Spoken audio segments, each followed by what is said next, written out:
What's up, gang? I'm up here.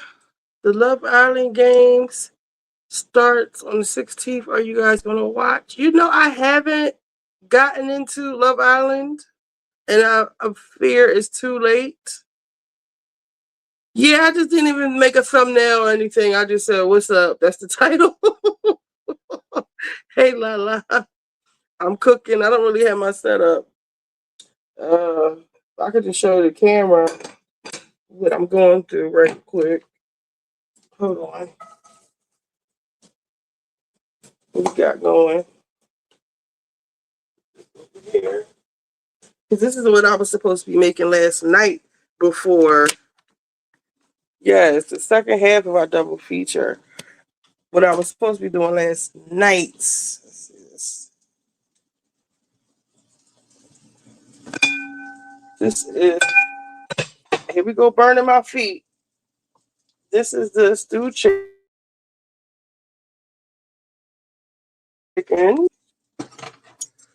Let's check it. It's looking pretty good. I got this recipe off of YouTube. I just got onions and celery. Browned the chicken, some chicken broth, some better than bouillon, and I'll put some flour on. I'm about to make some stuffing too. I put flour in this mixture, a similar mixture, but I got to make some turkey sage sausage for the stuffing. So I'm gonna cook that next after this goes down a little bit. But yeah, this is the stewed chicken. I don't want to mess it with it too much before it starts falling off the bone. Let's see. Nope. It's nowhere near that yet. That looks good. Nice color. These niggas gonna tear this up. I think that's a good final resting place. Get her in there. Yeah, that looks good.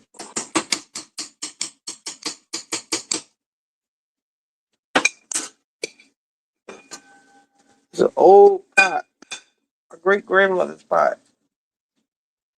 Alright, hold on. Let's see. I just gonna drop the link. In case anybody wanna come up. I just saw some let me see if what Manson's doing. Shit. Let's see. Love Island Games is going to be a bunch of islanders from other countries like you. Oh, so it's a whole new setup. So maybe I'll get into that. I see that girl Olandria everywhere. I don't see Shelly anywhere. I saw Ace on a commercial for they were dancing. I forget what it was, but I saw him on a commercial. But I see Miss Olandria and Homeboy. They were in like a high fashion ad. I love to see it. They look good. Whether it's fake or not, I love it. Love to see it. So I can't wait to get my grandmother's pots. My mama keeps trying to clean them, but she doesn't even cook. Tell mama, say, can I just borrow it? I'll bring it back. They good pots, I'm telling you. They are good pots. Good. I'm mad. I broke my mom's cast iron pan when I first moved in this house. Yeah. Now today, I didn't know I'm using this cornbread stuffing. I never made cornbread stuffing. I only got the cornbread kind. I don't have the regular kind. So we're gonna see how this turn out too. Let me make some room in here. But let me get my laptop.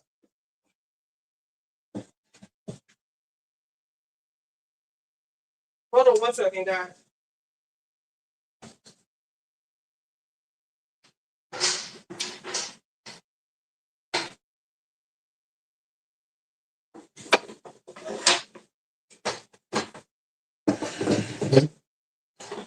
Laptop. Plug her in.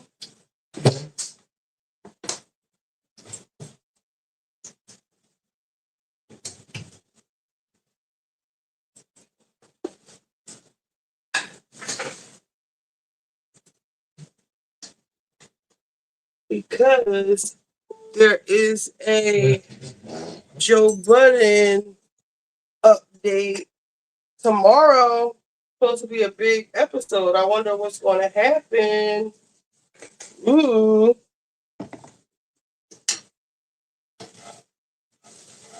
Oh, there's another video I wanted to show y'all about Melissa that I found. Let me see.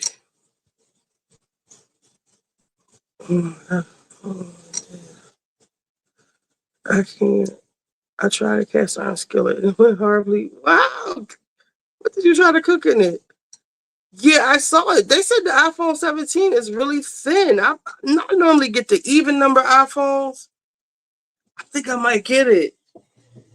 Because mine is acting stupid. I can't send messages all the time.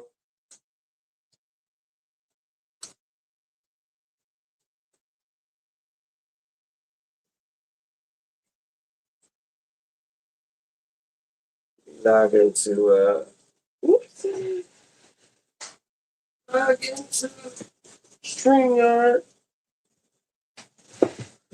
I need your love each and every day. No. All right. Enter studio. So, where are we at with the pod? Let me find it. I put it in the community tab. Oh, this is still up. I don't think that Patreon saved. I deleted the shit off Twitter too. I shouldn't have did that. I don't think Patreon saved it. Let me check.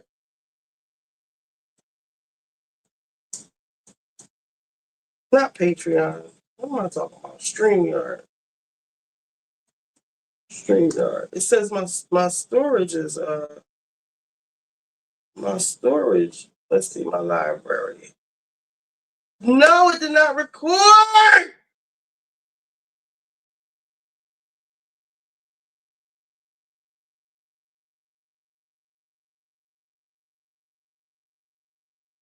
I still have it.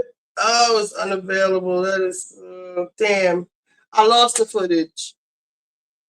It's okay. There's too much stuff going on that video anyway. With me talking about calling ICE.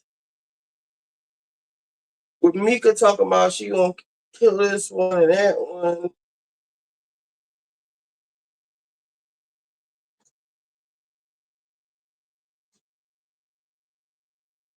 Did you guys see that?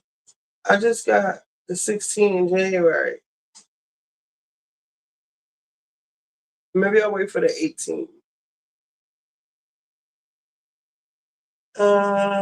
Share screen.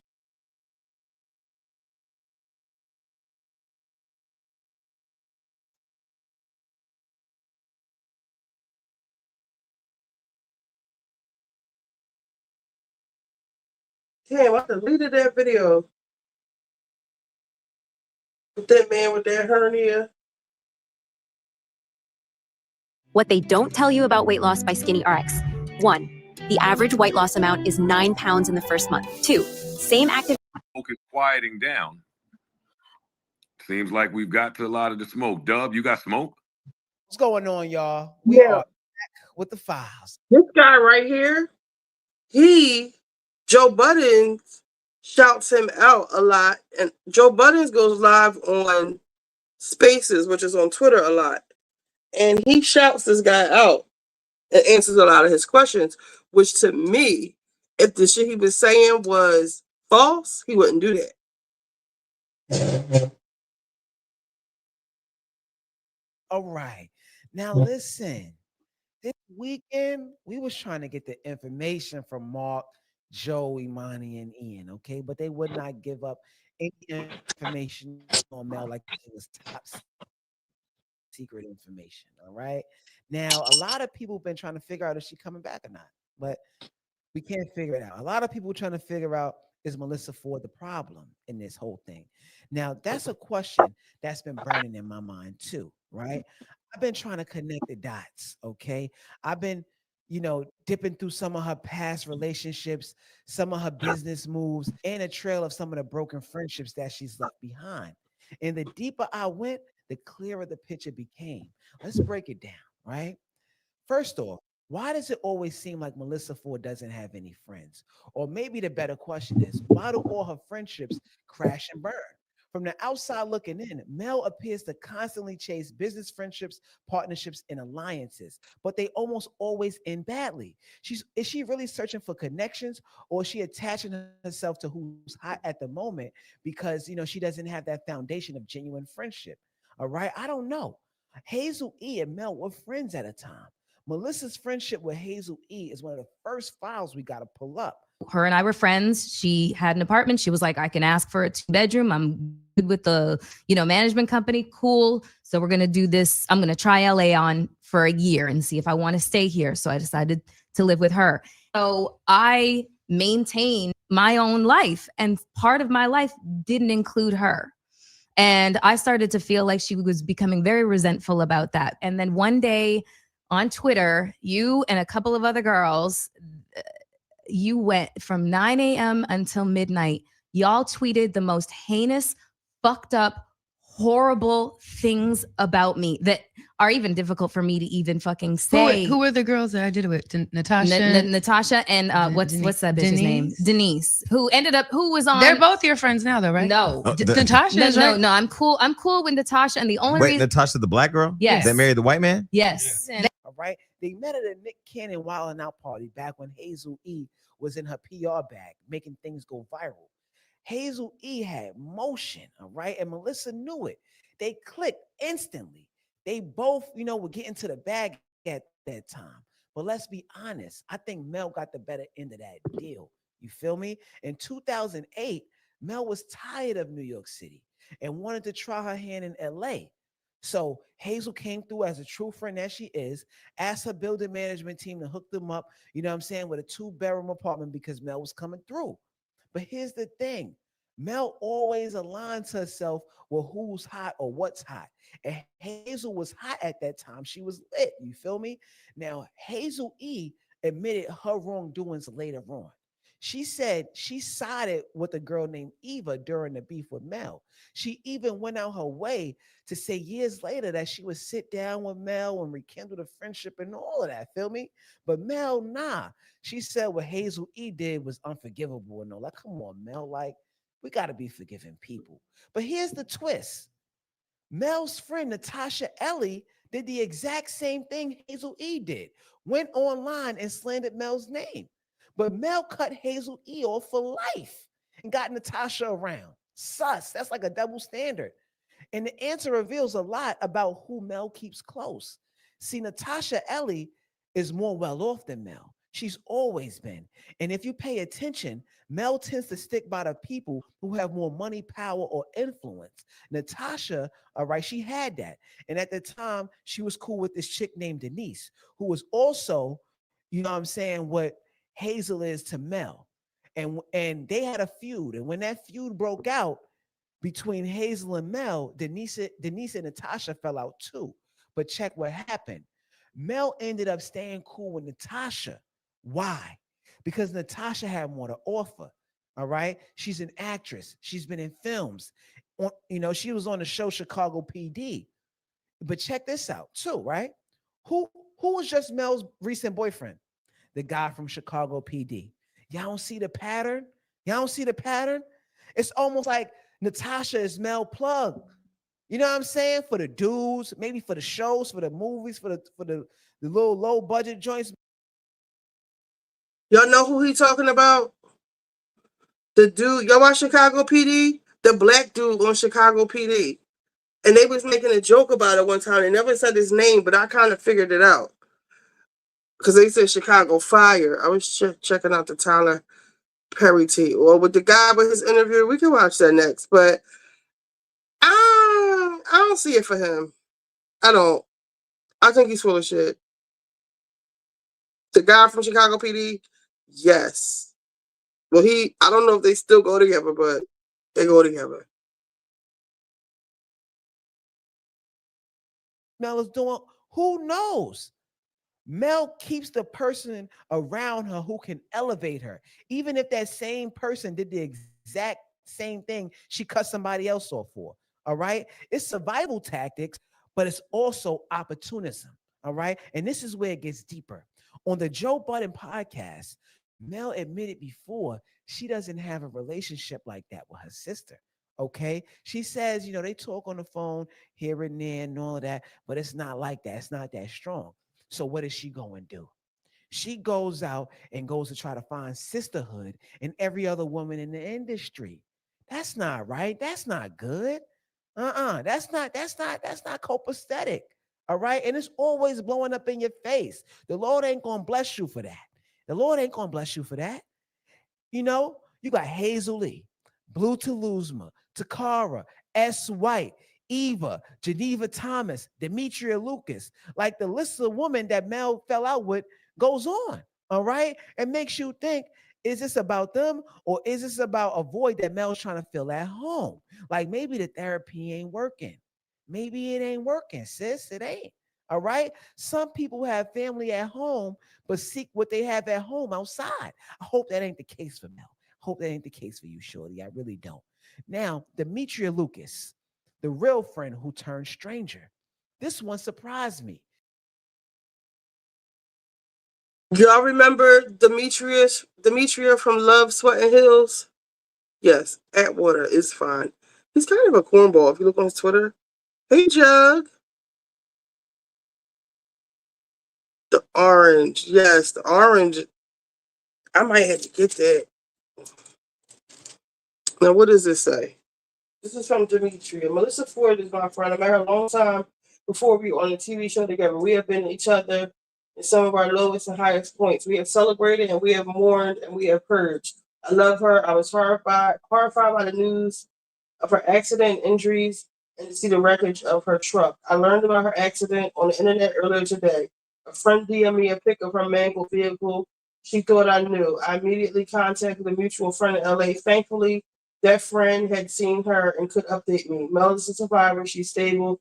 The rest of the details aren't mine to share. My prayers are with her and her family and friends at this time. Demetria Lucas was Mel's real friend. Somebody who cared about her. Right before the cameras. Okay? When Mel got into that horrific car accident and all that, Demetria hit up a mutual friend immediately. She didn't run to the blogs. She cared. But when she did update the internet later, it was out of concern, right? She did it from the heart, okay? So you would think Demetria would be by Mel's side forever, right? Wrong, okay? Demetria and Mel fell out after their show Blood, Sweat, and Heels. Reports say Demetria was a peacemaker during Mel's feud with Geneva Thomas, but Mel's energy was always ready for violence. Okay, Demetria wasn't with that. She got up out of there. Fast forward. Demetria has a successful podcast. Okay. She went on a rant about Mark Lamont Hill being on the JBP a couple months back in May. She got at Ish for his lack of intelligence. She even shaded Mark's financial situation. So when I'm with you, nobody gets me. You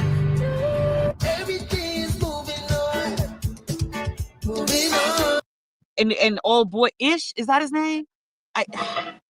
You really want to argue in public in the year of our Lord 2025 about child labor, the history of the civil rights movement, and whether the earth is flat with anyone, period, but specifically with someone with a PhD while cameras and recording devices are running. Yeah. That happened. Yeah. I see what Mark is trying to do, and I respect him for going into the space where he is needed and trying to contribute knowledge and trying to reach people where they are with said knowledge.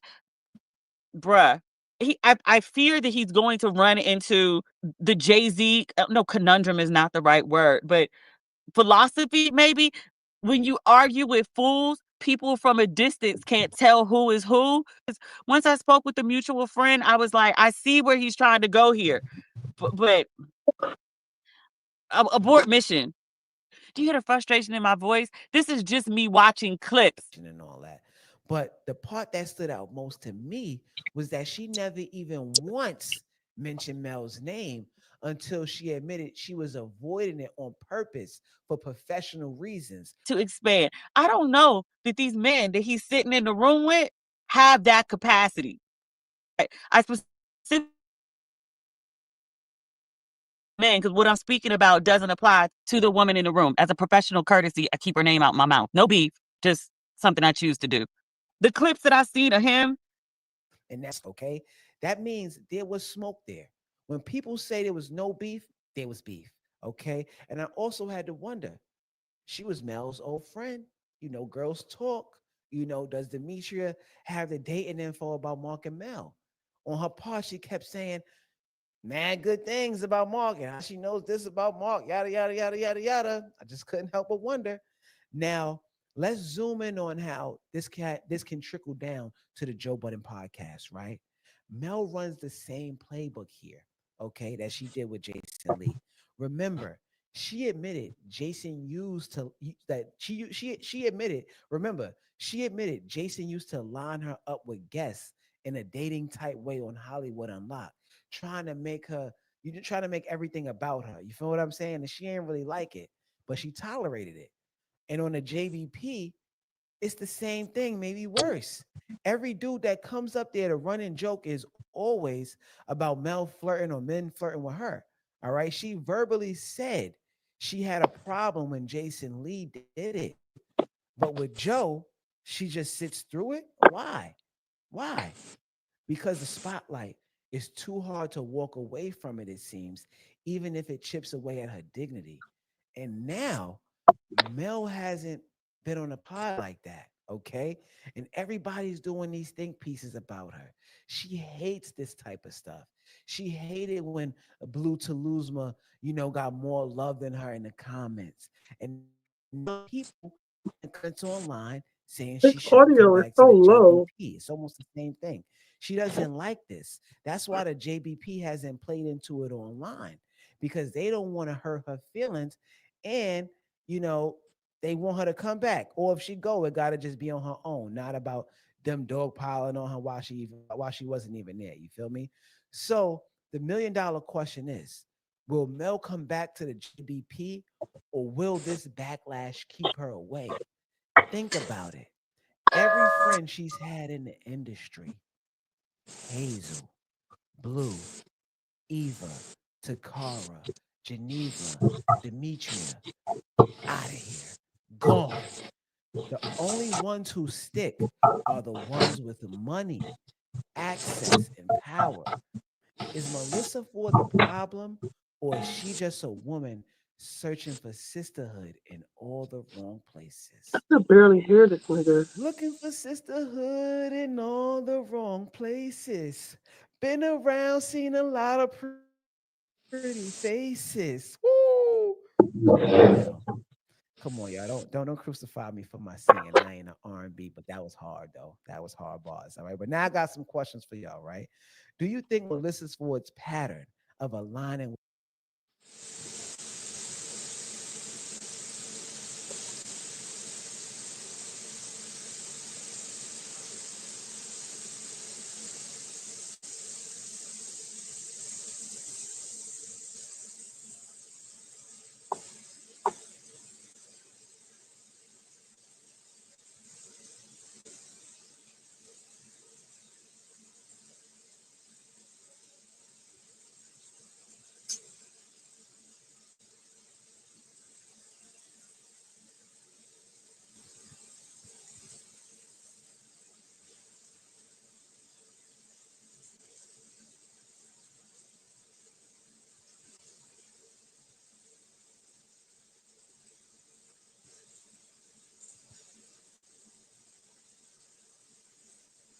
Alberto's still trying to make videos. He got as many views as I do.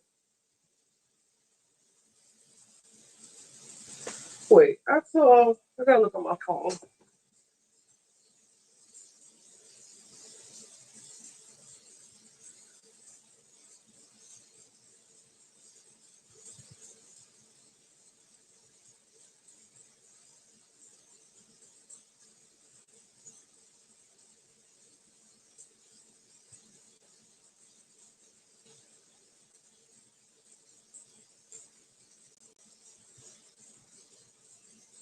Did I save it?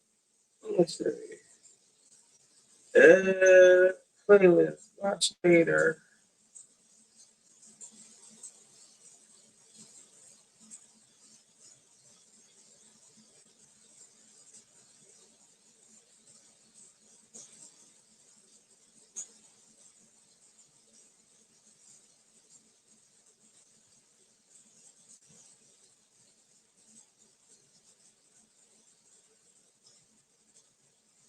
To begin issue number 4.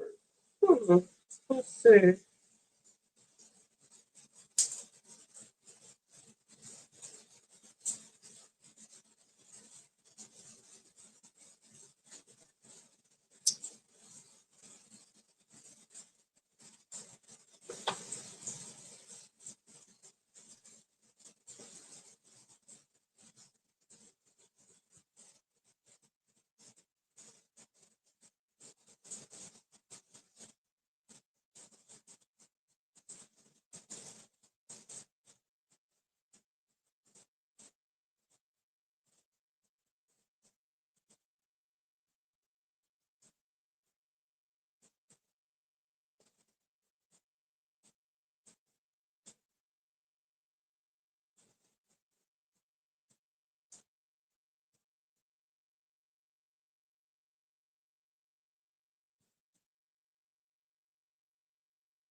Y'all want to hear Melody Hope stuff about Melody Hope or the Joe Button stuff?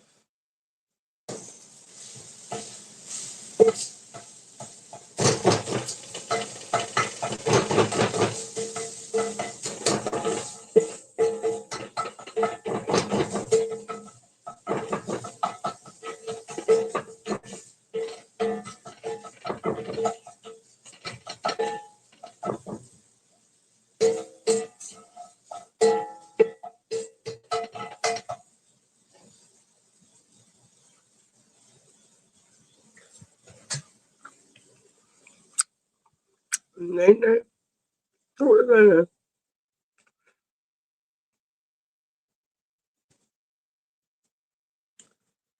Let me say, what do we watch? Charlotte train stabbing. Cursing it. No.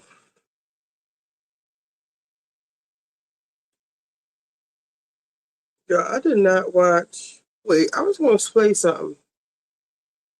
What was I going to watch? Damn.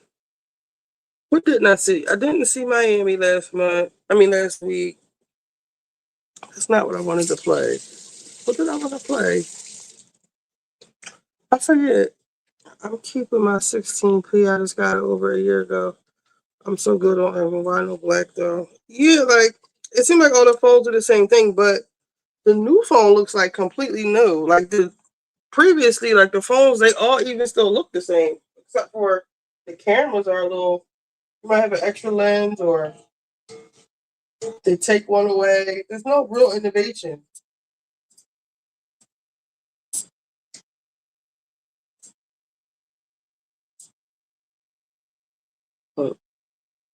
Bro, shit, that might make me some sausage. This shit good.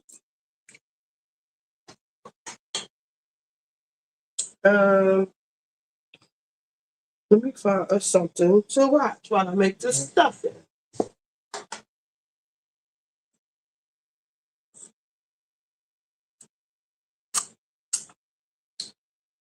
It's a Diddy granted court date to argue acquittal or retrial. Let's see what that's about.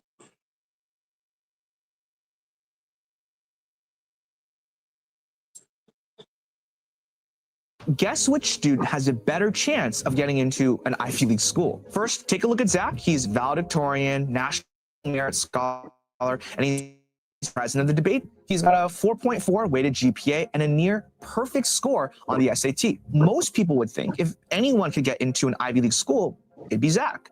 And on the other hand, take a look at Sarah. She doesn't have the best GPA or test scores, but she has things that Zach doesn't. She picked the right AP classes and summer programs, which got her a letter of recommendation from a nationally recognized scientist. She picked the right extracurriculars that didn't waste her time padding her profile with activities that made her look like all the other applicants. She didn't waste countless hours on tutoring, trying to get perfect grades and proving that she can handle a heavy course load at an elite university. And instead, she forged a path that clearly leads to excellence in her chosen field. And so who has a better chance of getting into an elite university? Chances Diddy has a new court date set by the judge to try to argue that he wants a full acquittal of his charges or he wants a new trial on the 2 transportation to engage in prostitute charges. Diddy has submitted a motion to the judge saying that he believes for a lot of different reasons he should either be granted an acquittal of the 2 charges that he was found guilty of, or he thinks that he needs a brand new trial. And instead of the judge totally denying this motion, he did set a court date for September 25th for Diddy and his team and the prosecution to argue back and forth about this. All of this is happening 1 week before Diddy's sentencing hearing is supposed to take place on October 3rd. Some of Diddy's arguments on why he believes he should be granted a new trial or a total acquittal is that he believes that he should have never been charged under the Mann Act, and he basically wants the law rewritten. He doesn't believe he should be charged with this because he never had physical relations with these escorts, and he also is trying to argue that he's typically like a John and he's not somebody that made money off of these workers. He also said he believes the prosecution didn't even show enough evidence. He believed that they didn't show payments to these escorts for the purposes of physical relations with his girlfriends. He's also trying to say that the freak off videos that he filmed of his girlfriends with these workers is because he's a producer of amateur adult films. Another big thing to note in Diddy's motion to the judge about this, he basically says if the judge does not give him an acquittal of these charges or a brand new trial on these charges, then Diddy is going to put in his appeal to try to get his conviction overturned. You do have to remember that the appeal process is usually not very successful and it takes a long time to get there. So basically, Diddy is trying this route because it's faster than the appeal process, and he's doing it because his sentencing hearing is coming up very soon. So Diddy disagrees with what the jury convicted him of, and he's saying for all of these different reasons, he wants this whole case tossed, or he wants a brand new trial to try to fight these charges all over again. A lot of people are assuming that he might walk away on bail if he does get a new trial, but technically it doesn't happen like that. If Diddy is in fact granted a new trial and not an acquittal,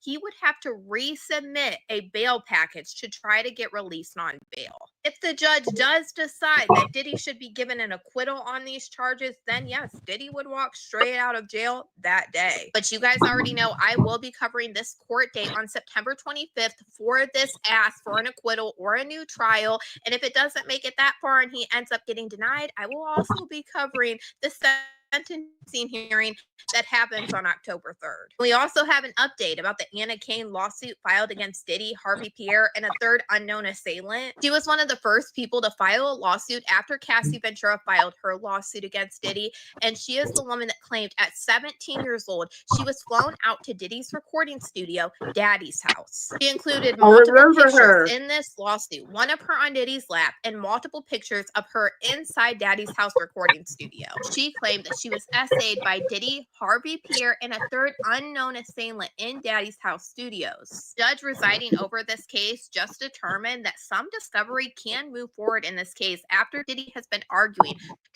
trying to get the discovery paused while he waits for a higher up court to determine if the look back rule can be applied as far back as what this lawsuit is alleging. And this is happening right now with a lot of Diddy's lawsuits where people are claiming things happened years and years ago. And like Anna Kane's case, she is stating that this happened over 20 years ago. But that ended up not working out for Diddy because the judge said that, yes, some of this discovery is going to move forward. And we know one of the things that Anna Kane wants done is she wants Diddy deposed, Harvey Pierre deposed, and she also wants to figure out who this third unknown assailant is through discovery. Right now, we know that the judge said that she can take part in.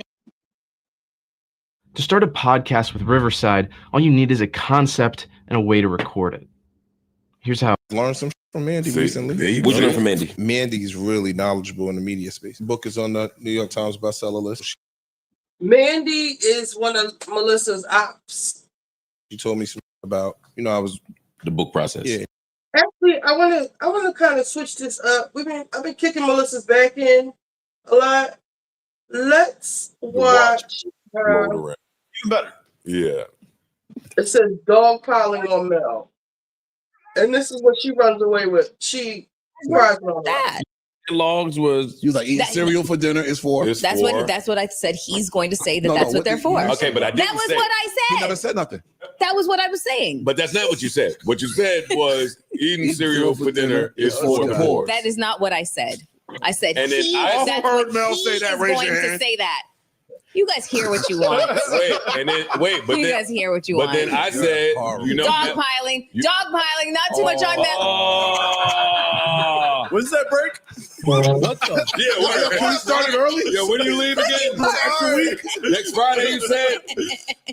Oh, I don't believe you did that. And then Mel is trying to protect her little movie star actress image out there. So then I had. You're the one with the drops, okay? So I had to remind her that the poors watch movies too. I know. Oh, that's why she cleaned it up. Again, Especially your car. This is. Oh. You have been. That's a cannon. That's a cannon, Pew, pew, pew. Huh? You saying the poors? Low budget joints. Oh, he doubled down. Wow. He doubled down. Yeah, he is doubling down. Yeah, that's fine. No, them the late night joints, no? What's your IMDb profile? The ones that come on 3 in the morning? Or Skinamax. That bullshit at 3 in the morning. That come after the. Excuse me, but my movie is coming on at 8 p.m. Standard Time, prime time Saturday. Big man. That's number one. Big man. Nobody's home. That's number one. Number two, what is your IMDb profile say? Thank you very much, sir. Thank you. I don't have an IMDb. I know. So you should stop running around with Rashad and them. Right. He ain't doing what he got to do. I don't need that. Okay. Oh, you don't need that. Yeah, tell her what you just said, Ish. What? You said you wasn't asking what time to come on in Indonesia. What time to come on in the United States? I heard you. That's fucked up. He just said that. He didn't say that. Yo.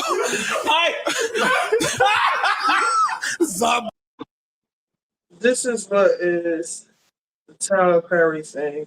Well, it's only 13 seconds. Hold on.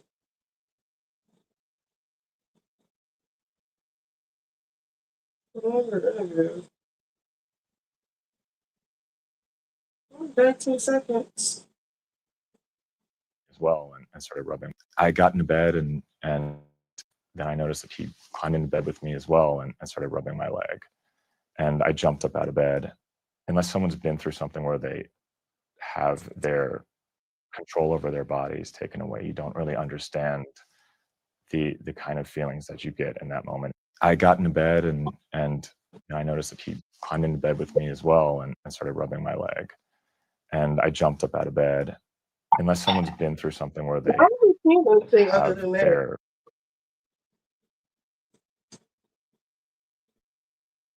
it's 4 minutes. We were over at his house. We're having some drinks in his guest house, and it was late at night, and he has a guest quarters, and said that you can sleep there instead of not driving. And his house is far from Atlanta and where I was living, and I got into bed and then I noticed that he climbed into bed with me as well and started rubbing my leg.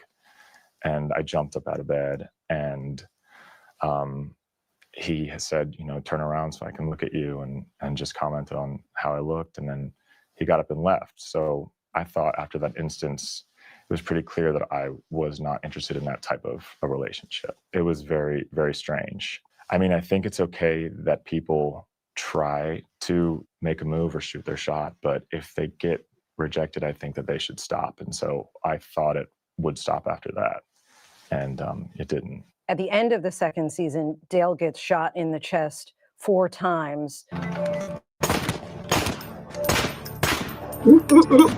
Why was that especially concerning for you? What it meant to me was if I don't make him happy, I could stay dead on the show. And the complaint specifically says, and I just want to quote it, Mr. Perry made it clear to Mr. Dixon that he would kill off Mr. Dixon's character if he did not indulge Mr. Perry's sexual harassment. Was that message clear to you? For me, that was his way of showing his power over us and our careers, and that he doesn't have a problem with just killing one of us off. You're also a screenwriter and had written a TV series called Losing It. Tell us about that. He ended up wanting to read it, and I at first was like too embarrassed to even send to him, but he did, and he said he loved it and wanted to shoot the pilot for it. All right, let's go to June of 2021, another alleged incident that you outline in your lawsuit where you're again at Tyler Perry's home in Atlanta, and it ends up with you locking yourself in a bathroom. So he tried to get in the bed with you once, and you went back to his bedroom? And this is before or after you pitched your thing for your show? Because I think that's an important question too.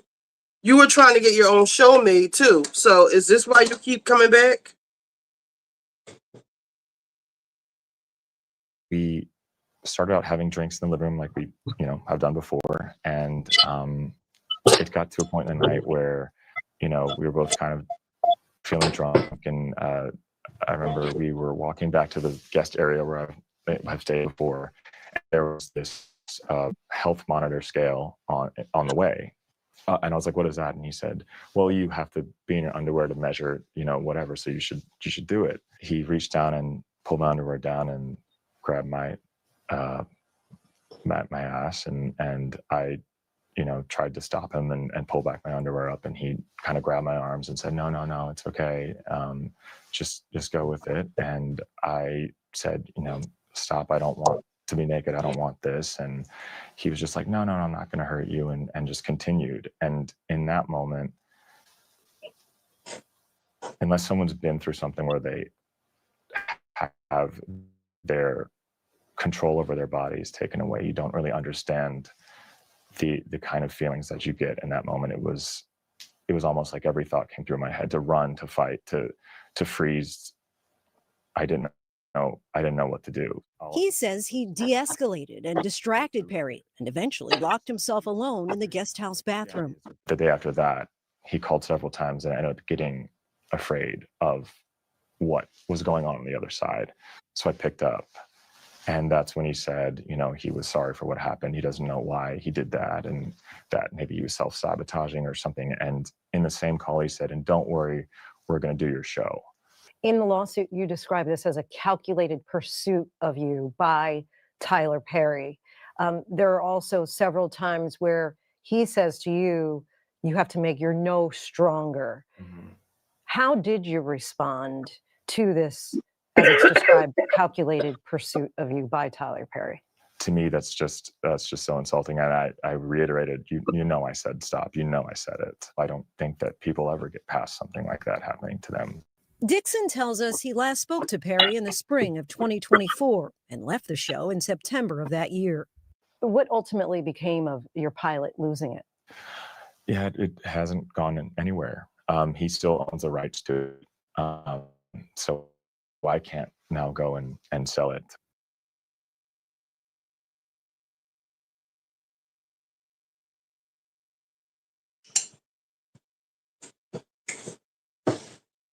Yeah, I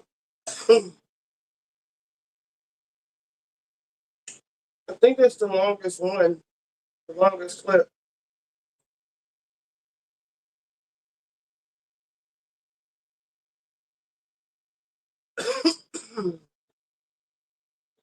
They're trying to get him.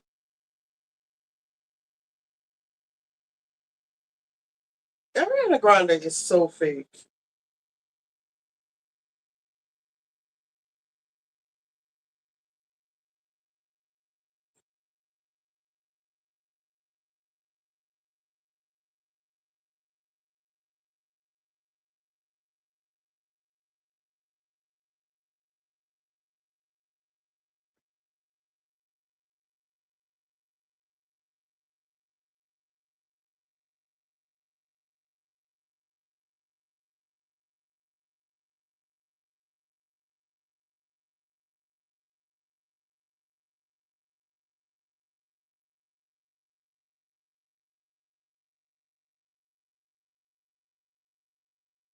It says K Michelle responds to Robin.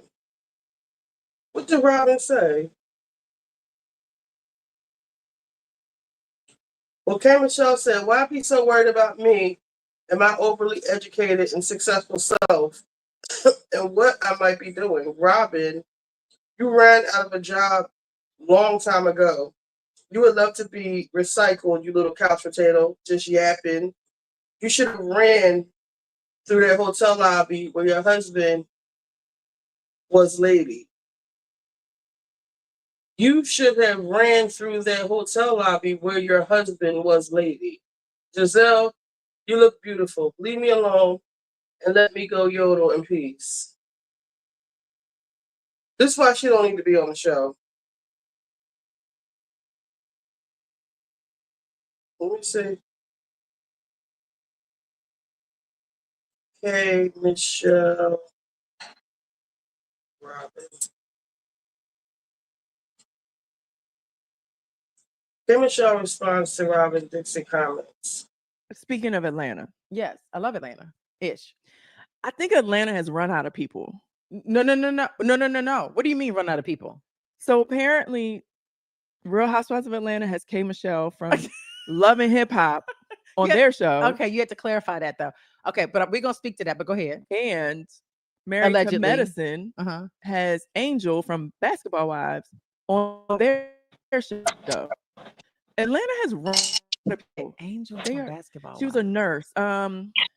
Really pretty girl.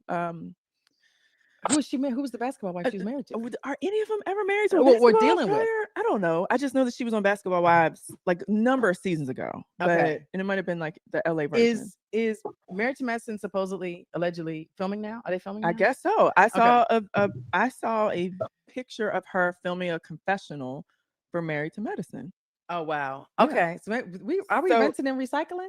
That's what it looks like. So I'm like, out of all the people in Atlanta, now they're like, I really thought the the network or the shows tried to like avoid crossovers from Yeah. different networks. True. But I am like, Atlanta is running out of people. Well- because you're using people from other networks now. But that's when but 85 it stays on traffic. So they're not running out of people. Right. They got plenty of people in Atlanta. Right. With Okay. 6 lanes, But I 12 do- lanes across. Yes, I do want to say, and the traffic is traffic morning, noon, and night. Like Yeah. it don't stop. Yeah. Okay, let's talk about K Michelle really quickly. Okay. And this is allegedly. We do not know because it has not been said officially that she's on the show.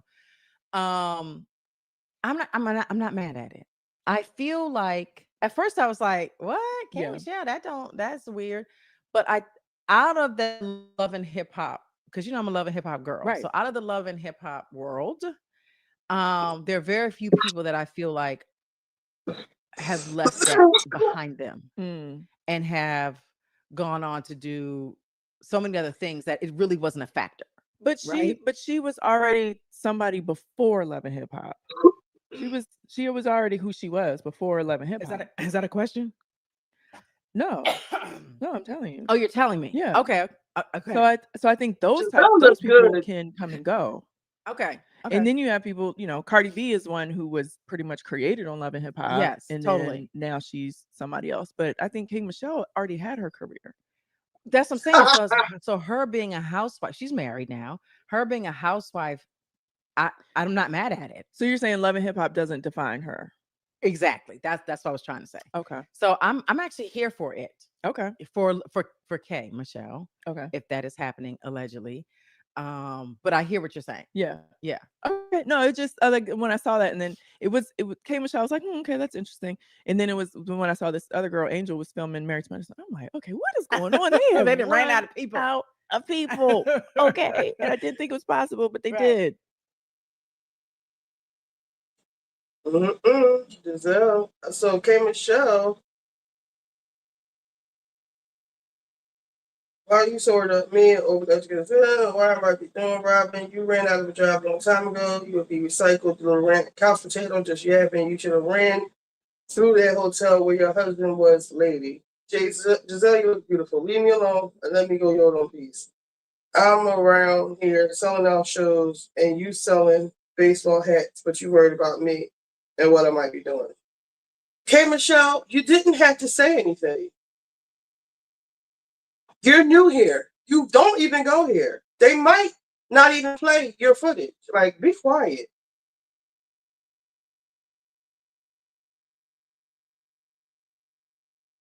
Look, I said the crazy part is Robin said nothing bad about K Michelle. Her and Giselle said basically they were okay with her drinking. Atlanta might as well hang it up, flat screen.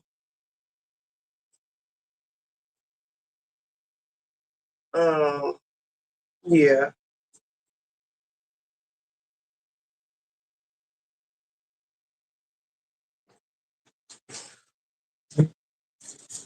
I'm not here for it. I think she's overly emotional and ratchet. For no fucking reason. We all know who hurt you. But damn, girl.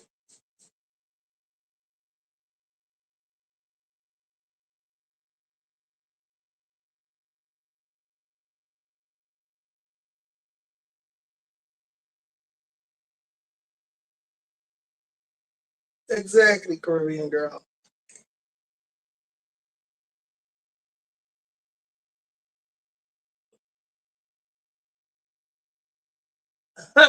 Did y'all see Rashida and Yandy arguing?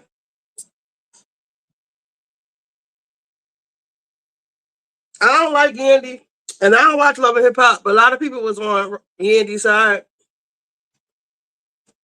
I'm on Rashida's side. But Rashida is a bullshit bitch, though, so I ain't on nobody's side.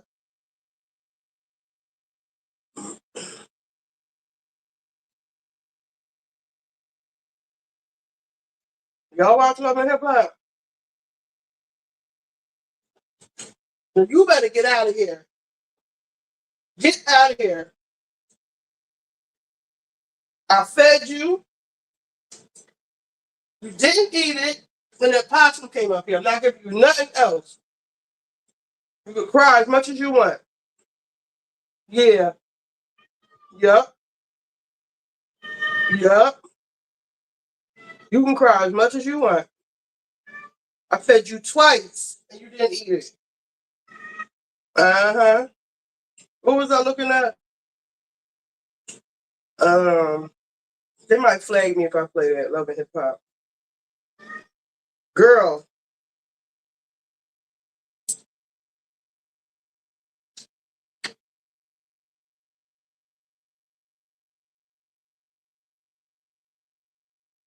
They look all the same, the new AirPods. It says as a speaker, not stereo.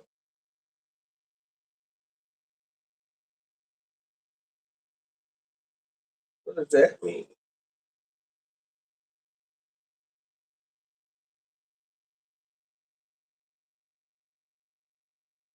I might have to get me one, y'all. I'm not giving you nothing else.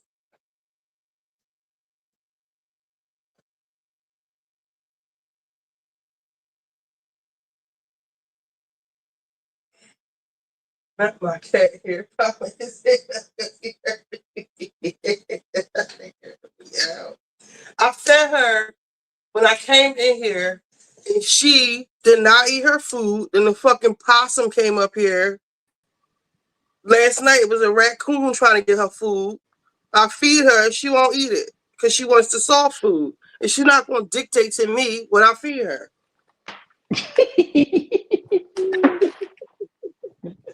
Is this a cat? Because that's how cats are. Girl, I don't fool with these cats over here. They come back, they come back. If they don't, they don't. What you crying about? You can't be hungry. Girl, because I'll only feed you in the morning and nighttime. If you had food out there and you didn't eat it, that's on you. And my thing is like, you were a whole alley cat before you started coming here. So go where you been going. Girl, that cat was probably eating at somebody else's house. There probably wasn't no alley cat. They do that. That's what my dad said. Like the cats over here, they're like fake stray cats. They're not real stray cats. They're like outdoor cats that come and try to get food from people. That might be what she does. Well, she ain't getting nothing else from me.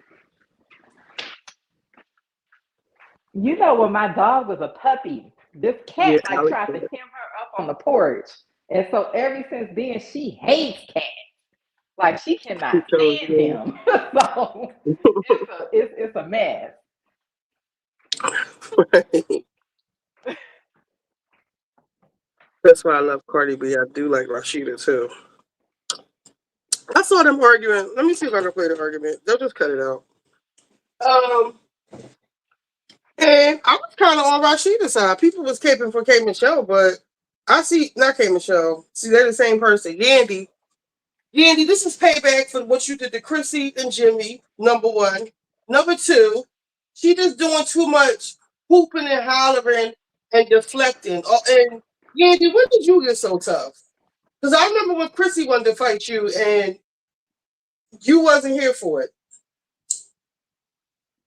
Girl, that was the last time I watched that show. Chrissy was still on there.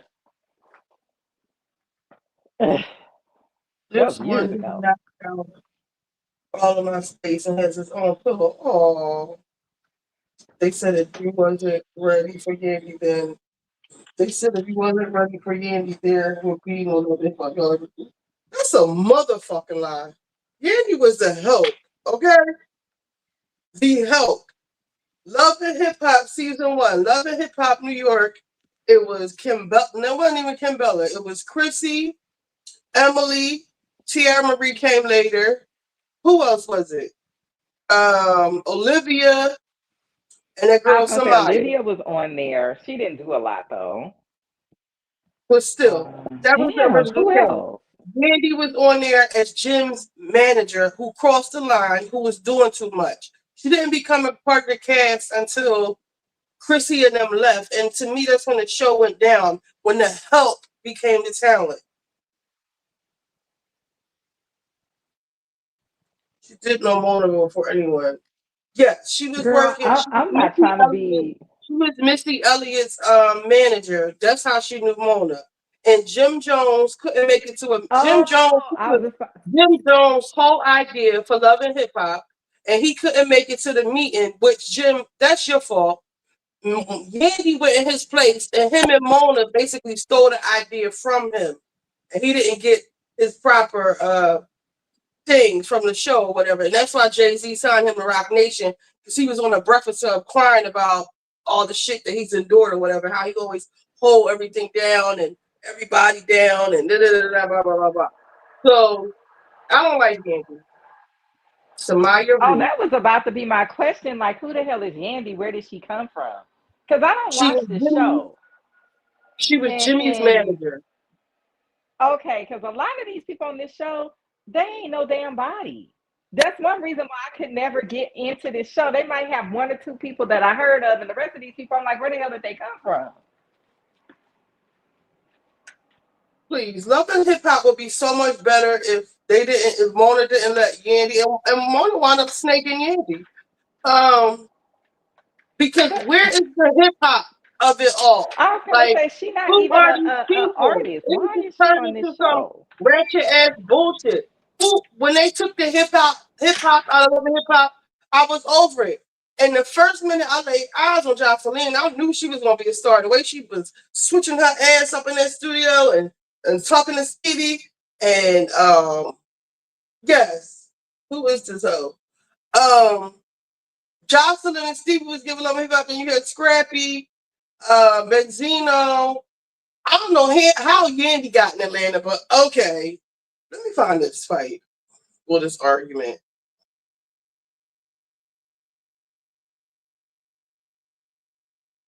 Yandy. I don't know much about Yandy. I just hear people talking about her husband, and I don't think he's cute. Like, he just looks like a dude. Like, it ain't. I don't see nothing special about him. So I'm like, okay, I don't get this.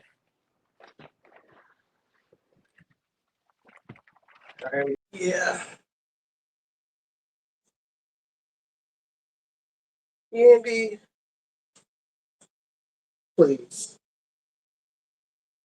Rashid was calling someone else out on their BS. It's a sight to see. See, I don't watch it. I don't know what's going on. But I feel like Rashida probably ain't even in his headspace, considering what she got going on with her son, or whoever the boy is.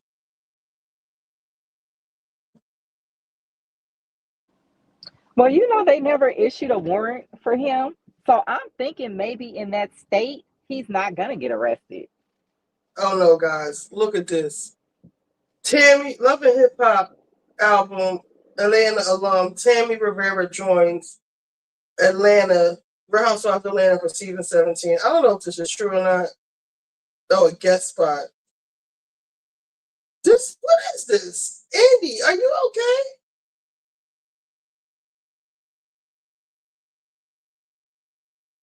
Oh God.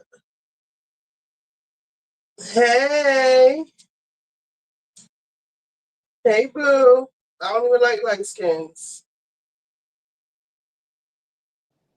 Who is that? Our quarterback from the Eagles, Jalen Hurts. Oh, I'm driving, girl. I can't see. Yeah, he fine. And I don't even like them. Like. Now, Lauren is going on about this. What do y'all think? Classes in the Basketball Hall of Fame history. Carmelo Anthony gave a very emotional speech. Incredible. Very incredible speech. Let's take a listen to Carmelo Anthony. To every father, you are more than your mistakes.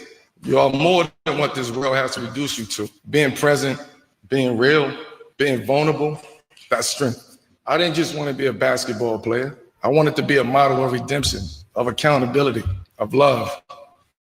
My kids saved me. They gave me a reason to move past ego, past noise, past criticism.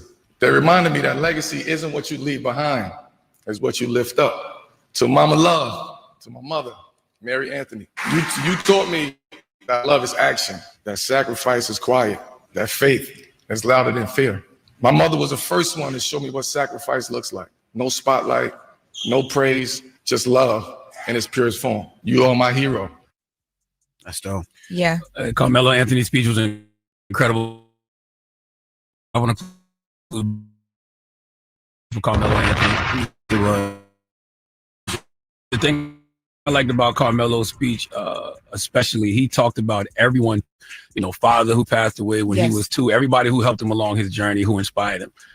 I was waiting for him to speak on Lala, though. He didn't mention Lala. He didn't say her name specifically, but he did say he mentioned woman in his life and mother of his kids and the aunts who have to come in. I didn't hear him say mother of the kids. Well, he said to the mothers of the kids, like basically the women who have to come in and like help raise the kids while you're doing your thing is what I got from it. But he did not say her name specifically, and she was not there. To every woman who's held us together, I owe everything to the strength of women.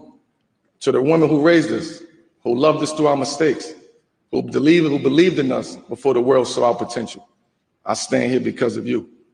To the single mothers pulling double shifts, to the grandmothers who stepped in when fathers couldn't, to the sisters who became second mothers. You are the real MVPs. Well, I know she's filming her group chat show. Yeah, but I will say, and maybe this is me in a pop. Yeah, she wasn't there. This is me in a pop culture sense. I thought she would be there, even though I know that they've gone through their like divorce or whatever. But she always supported him. Well, she was a huge force, and I would say a huge force in his career. I tuned into him via her, and she was always on the sidelines and bringing Cayenne to the games and all that. Yep. So I thought I would see. That's why I had to watch the speech twice. I thought I was like, well, damn, maybe I missed it. 'Cause I just expected him to I wish say a lot. I'll get the exact words for you, but he did mention it, I but know he what you're kept it talking very about. vague. Yeah, Yeah. and he spoke about the Knicks as well, which was surprising because the Knicks did him dirty. Yeah. But he did talk about the Knicks and him playing for the The Knicks and Knicks how did much Melo they dirty? I think they did. Oh. His last couple of years, I thought they did Melo dirty and didn't put Melo where he should be, in my opinion. What do you mean? I'm real. What? Yeah, they did have bad teams, but everything was on Melo. The reason they lost, they blamed it on Melo. Everything was blamed on Melo when he was in New York. You mean that they okay? So Media they didn't surround analysts. him with the right players. Correct. Mhm. Oh, okay.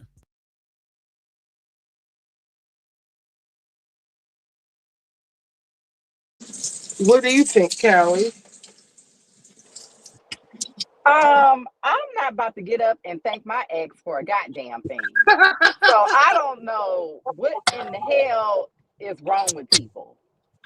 These people are not together anymore. Who is gonna get up and start thanking their ex for something? Who would do that? Especially if she cheated on him, because those were the rumors. I don't Or care plus one of his what teammates. they I don't did. know. We ain't together no more. I am not about to go and thank my ex for why would I do that? You don't even know if he's currently in a relationship with someone or dating people like that. Why would you think somebody's gonna think they ex-spouse? I mean, who would do he that? could have kept it a G and thanked her because she was back. She was with him when he was, in his prime. He could have did that, but I'm not mad at him because he did. I mean, he probably has a new woman. He definitely has I a new don't think kid. nobody in their right mind gonna get up at a podium and start thanking their ex-spouse. Like I just think that's the craziest thing to me. Like I don't see nobody on earth doing that. He could have been mature and did it. I don't even know why he would even be thinking about her in that moment. But she was there for him in that moment. They're not married anymore, though. If I'm getting an award He's for thanking some people who accomplishment in my impacted life, him. He's thanking people who helped impact him and make all of his, his career possible. And she was an integral part. I don't think people think about their exes like that. I just don't. I mean, we're not just talking about somebody like on the corner. We're talking about somebody getting whatever kind of award he was getting. He's thanked everybody else. He thanked the Knicks. Nobody said they did him dirty. Ain't nobody about to thank their ex-spouse, their ex-wife, or their ex-husband when they get an award. Could you imagine? Shaq does it. He thanks Shawnee all the time. Shaq thanks Shawnee. He said, "I fucked Shaq up." is a weirdo. No, but, I mean that's because not he normal. acknowledges Like who does that he that? fucked up his marriage, and he acknowledges the role she played in his life, and he regrets that. That's not weird. Yeah, but everybody is not sitting up here harping on their ex and still wishing It's they not were with harping on your ex. It's Some giving people have credit where moved it's on. due. It's giving credit where it's due. I'm telling you right now, I don't give a damn what my ex paid for or what he helped me do. If I get an award tomorrow, I'm not thanking him or even thinking about him. We over. I don't even talk to him no more. Well, I talk to my exes. I ain't spoke to that man in years. My I don't exes care what he love paid me. for.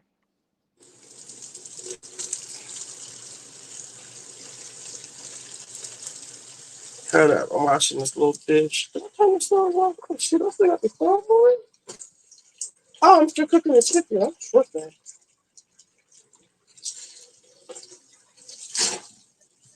You The only thing I hate about cooking is damn cleaning up. People are like, you should sell I dinner. You should sell know. dinner. Ooh, yeah, Cleanup. girl. This part is the part I can't take. I agree. And I have this Ninja Foodie grill and I love it, but it's gotten to the point where all of the non-stick stuff is like worn off and I can't oh Lord, I can't clean it no more. And I don't want to get rid of it, but I think I don't have a choice. Yeah, if this stuff is coming off, it could be like Yeah, because toxic. it looks visually like it's still on there, but everything sticks to it. So it must have been some kind of other coating that they had on top Don't of that that. shit come with a lifetime guarantee? You might want to look into that. There is there is another insert that they make that I could buy that's supposed to be like a better, like a ceramic one. But no, I think it just has 3-year warranty. I don't think it's lifetime. For as much as it costs, Unfortunately. it should have a lifetime. Exactly. No, you know what they do? They sell the insert separately because, and I was wondering, I was like, well, why would they sell the insert separately? And now I know why. Because after a while, this happens.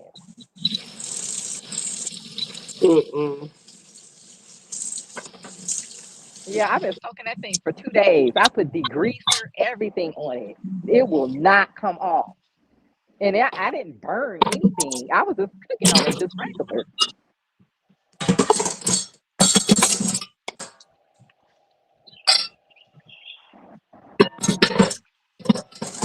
So I don't know. I'm gonna either have to change the insert or I'm gonna have to just get something else. Because I use that thing all the time.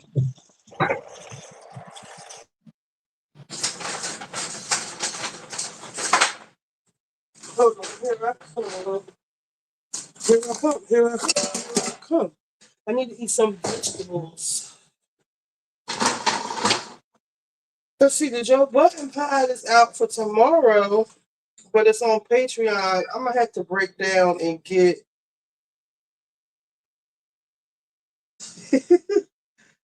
I canceled all my Patreons because I had a fraudulent charge on my account. And so once I That's why I canceled don't want everything, to I was do like, it. I'm not resubscribing because I had too many subscriptions.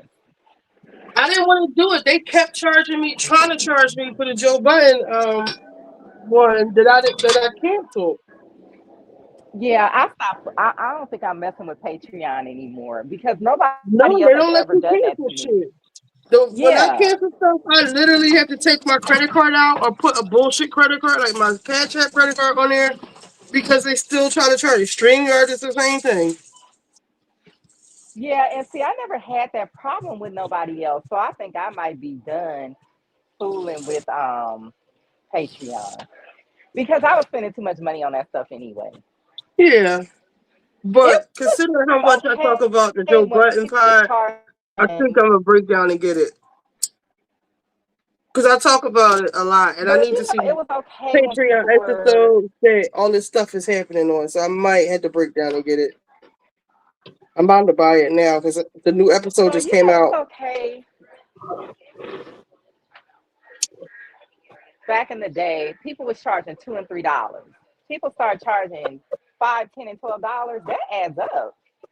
Yes, That's it like does. what I'm paying for, like to YouTube and Cable. Peacock and stuff. So, girl, it was too much. I had too many subscriptions. That's why I love that movie app that I have. I love it. I Oh, watched that girl, I've show been we were using it. talking Thank you about. so much. I did too. I watched it on there. I love it. But you know I what? I don't think appreciate you it. can't download it anymore in the Apple Store.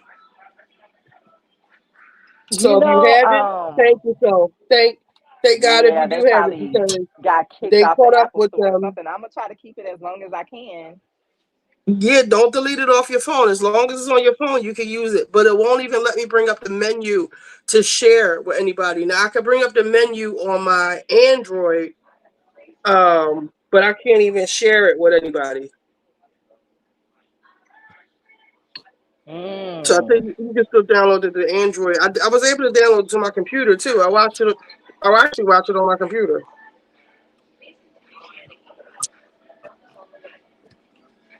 Well, I'm gonna enjoy it while it lasts, or maybe someone will come up with a different one. Because I As know how long as you Apple keep is it on your phone, eventually. it'll work. But if you try to download it or upgrade it, it's not going to work. Oh, okay. Just like how when TikTok, when all that stuff was going on with TikTok, and they said if you have it on your phone, you're cool, but you can't download it anymore. It's just like that. Girl, I'm at the store getting some wine because I can't sleep. I was like, I'm gonna have to get some wine.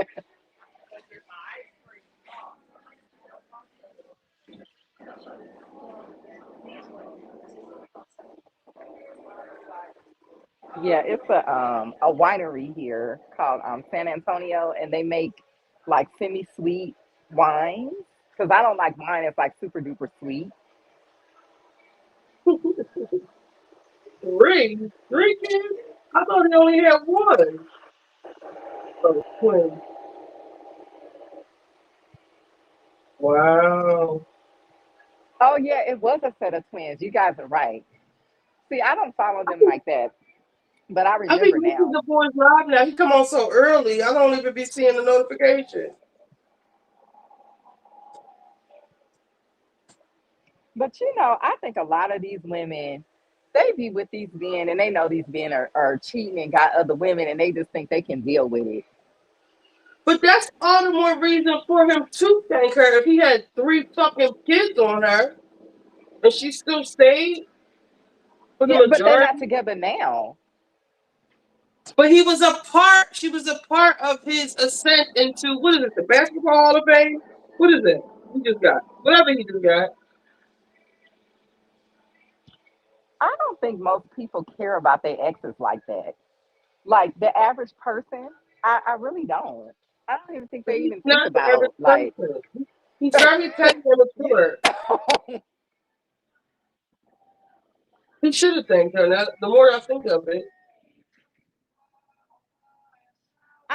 yeah, Naomi said, I don't Sean know. said he has at least 2 more other than Shawnee. I didn't know that. No one would have I thought don't know anything because of it. Like, the folks would have been saying he wants her back. No, he just mentioned her. Even on the Breakfast Club, they thought he would have thanked her. I kind of feel like Lala is one of them chicks where she knew he was filed, but she married him anyway for his money. Like I don't know if she was all the way, you know what I mean? I always just had that vibe that she was just like he got some money. Like her eyes was on the bag. I don't think this was a thing where this was like the love of her life. And you know, I think that this was always her plan. Like I'm gonna marry him come hell or high water so I can get a bag. And I don't care what he Caribbean do. girl says use parchment paper in your air fryer. Parchment paper? Okay, I'm gonna try it. See if that does anything. I think I have some in the cabinet. If I can ever get it clean. We were trying to watch the VMAs on here last night, and they kept suspending my live, Candy.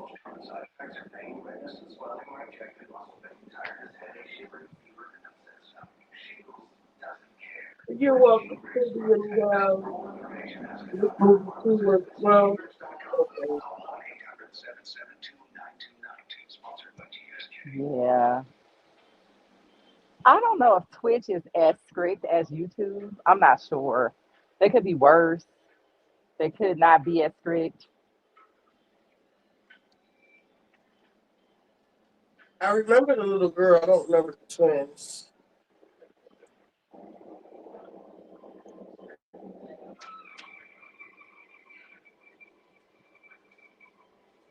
Yeah. Sorry. Oh yeah, Shiny is annoying. I don't care for that woman. I told y'all I saw her at the Rouse in Westwood and I got out of line because I didn't want to be behind her. Oh wow. I sure did. It wasn't this Rouse, it was the one in Westwood.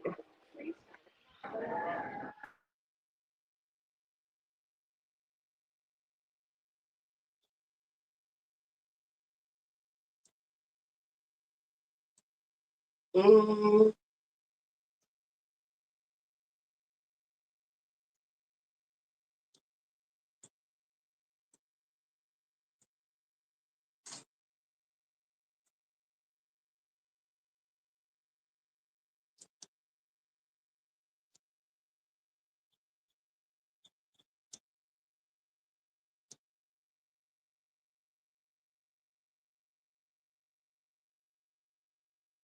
So,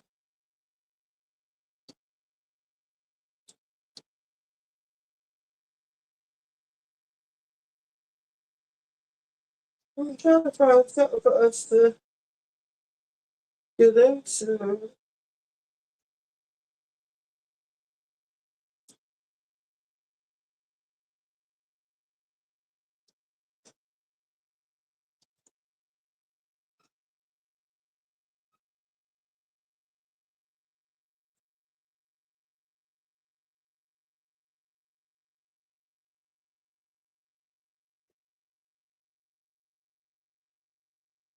We're swimming for OC. I ain't gonna watch today.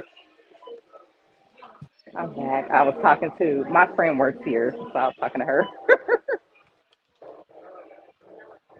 They getting ready to close, so nothing over here stays open late.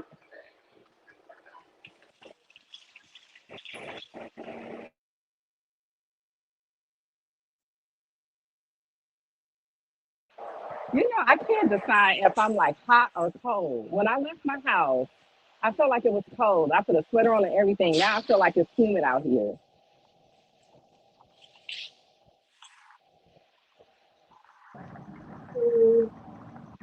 That creepy ass looking full moon with the cloud going over it.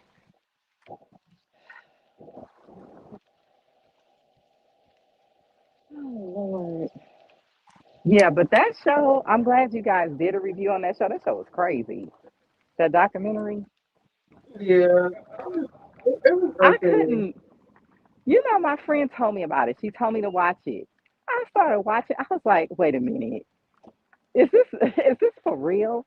Like the stuff the woman was texting. That's what got me. I was like, wait, what? This is the rise and fall of Pat McGrath Labs. She fell off, Pat McGrath. Does some white man steal her stuff? I don't hear nobody talking about the makeup anymore. But you know what? I think that those makeup lines in general, that's not the thing anymore. But she was an artist too, going to the shows and doing the makeup. She's the one behind that glass look everybody's wearing. Pediatric and family nurse practitioner. I'm a family nurse practitioner. I have a Pat McGrath Labs was really just started on a whim. She toyed with the idea for years, claiming to have made 5 different namesake brands in the past, only to then scrap them because they weren't perfect. So the idea behind this iteration of Pat McGrath Labs was that it was imperfect. And that was kind of its downfall. This iteration of Pat McGrath Labs first came to public consciousness in September 2015, both on Instagram and on the models at the Prada Spring Summer 16 show. It had only had about 2 months of development, which for context is exceptionally short for a cosmetics label because, especially for a new brand, that can take years. But Pat McGrath, firstly, had many years of experience doing this, and secondly, had developed a never-before-seen product that simply needed to be on the market now. It could not wait. Launching officially on October 29th that same year, the product was called Gold 001. It was a $40 heavily pigmented product that could be used however one liked, basically eyes, nose, lips, cheeks, your entire naked body. It didn't matter. The buzz was absolutely unavoidable. The 1,000 units sold out in 6 minutes, 6 seconds, only held back because the patmcgrath.com website had crashed. This is obviously reasoned because Pat McGrath herself was and is an exceptionally famous makeup artist for her work in fashion for countless brands, though most famously Galliano's Dior. She was known for exceptionally creative makeup that pretty much is difficult or impossible to buy. I'm not going to go through her whole career in this video because it's a biography of her brand, not as her as a person, but I will put pictures on the screen so you can see the type of makeup that she was known for if you aren't familiar with her work. I'll also put up a picture of Pat McGrath herself because for now, you should know this first product launch was launched as a celebrity brand. This Gold 001 had the media coverage of a celebrity brand and had the sales of a celebrity brand, pre-overexposure as we have now, in which everyone and their left dog just had to have their hands on the product, whatever it may be. But that there was the issue. The product itself was incredibly niche. Really, it wasn't made for the mass audiences. It was a heavily pigmented product that also came with Miron mixing liquid, a mixing palette, and a spatula so that professionals could blend the product on the job and use as intended. Save it even if the product breaks because it was a volatile solution. It was also sold in actually quite cheap packaging, very light plastic straight from the factory in the same manner that professional or stage makeup often is. To quote Pat McGrath herself, quote, No weights, no metals, she says. The jewel is the product itself. By October, the brand had confirmed another product coming for that December, which was Phantom 002 that consisted of 8 eye makeup pieces for $240. And then they confirmed a full makeup collection by the end of 2016. Throughout all of this time, the buzz was exceptionally high.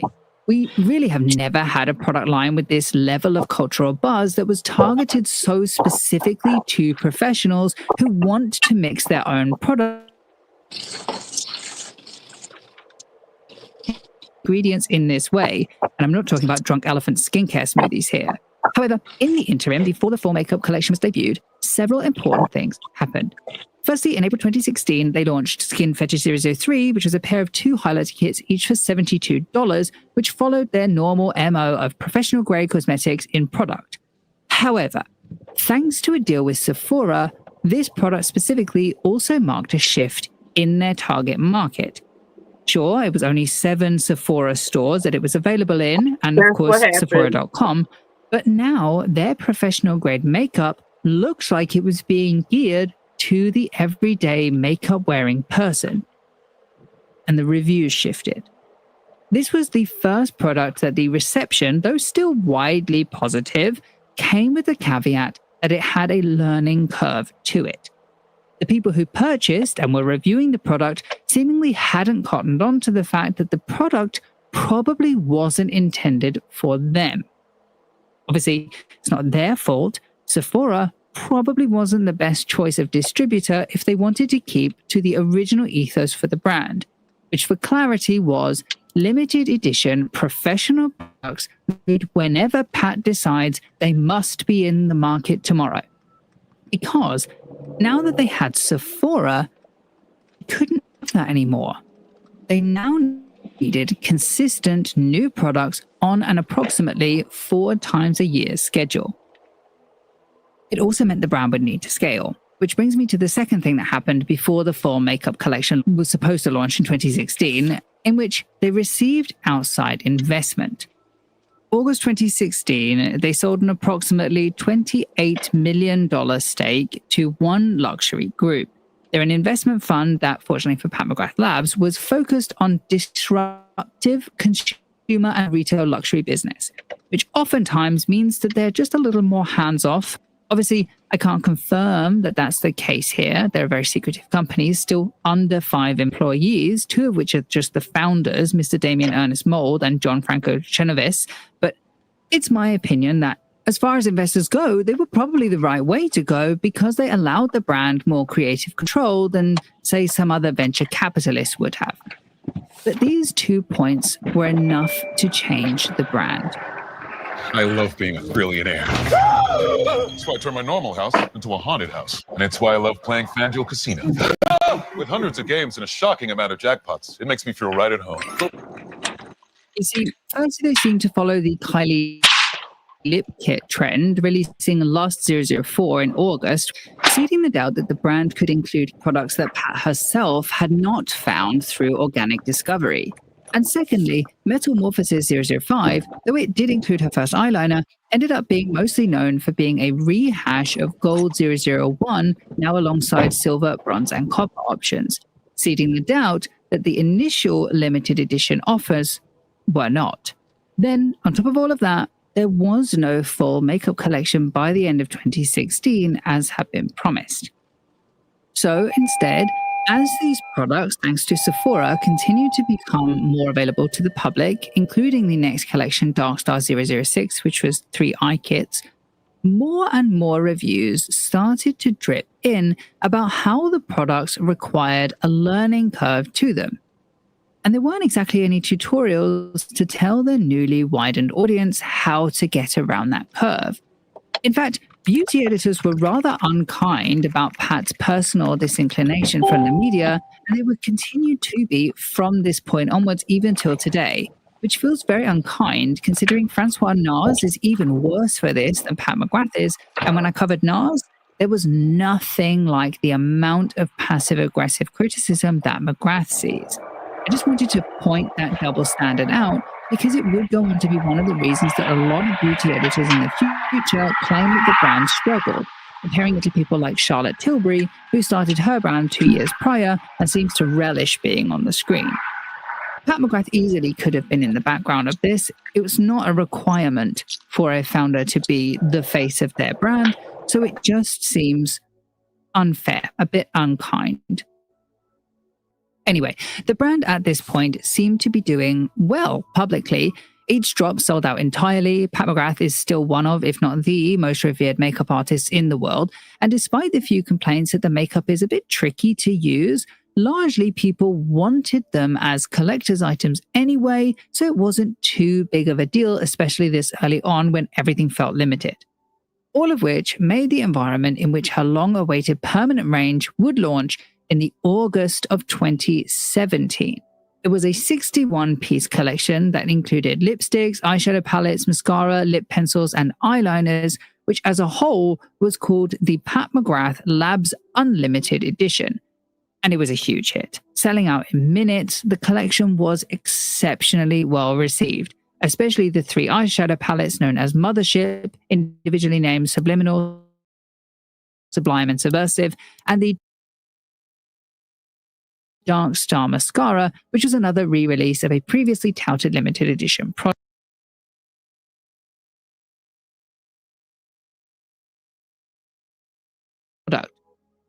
For brevity's sake, I know you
Anna McGrath is Zeus of the makeup world. She can charge whatever she wants for the eyeshadow. Down to a formulation level, the best in class of every ingredient that goes into making an eyeshadow. Binders, which is what's responsible for holding the shadow together, which means the actual pigment powders themselves. Texturizing agents. Look at that. My God. Oh, that's very payoff. Like, looks like it's a cream, and it's actually a powder. How does it perform that way? The different types of micas, the different types of reflex pearls, all of them coming together.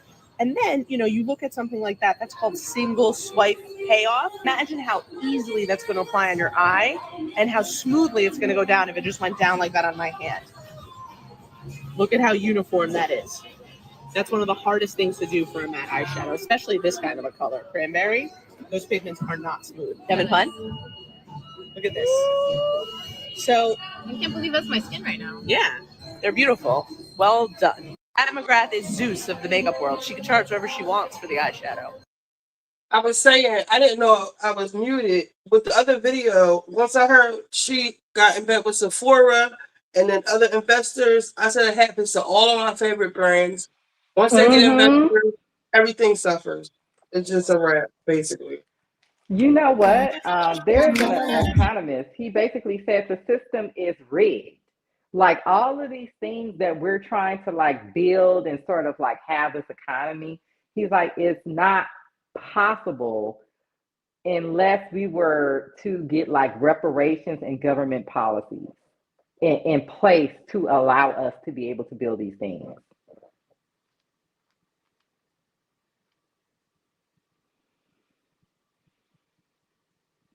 What's this?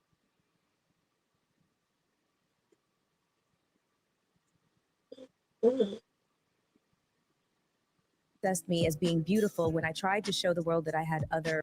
I introduced myself to the world, and the world processed me as being beautiful when I tried to show the world that I had other, dimensions to my personality. They weren't receptive. They were not receptive to it at all. I mean, it's only now that people are.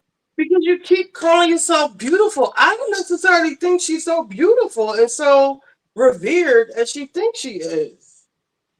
I'm gonna be honest. Melissa, it's not that she's not pretty, but she's almost like an average pretty. Like I see women everywhere that, like that look about the same as her. You know what I mean? Like she's not this strikingly gorgeous woman. She's just an attractive woman, if that makes any sense. But you don't hear Beyonce going around talking about, I'm just so pretty. I'm just so pretty. I'm just so beautiful. And people just cannot take that. They don't see me as any. You never heard Beyonce say that. No, Like, you know what I think, Melissa? Go around patting themselves on the back. Like she does a lot of that.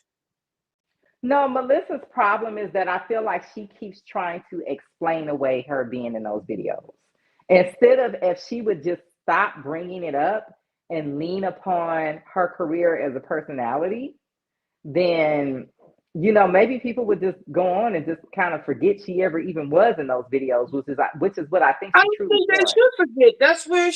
That's where. No, but I mean, if that's what she wants.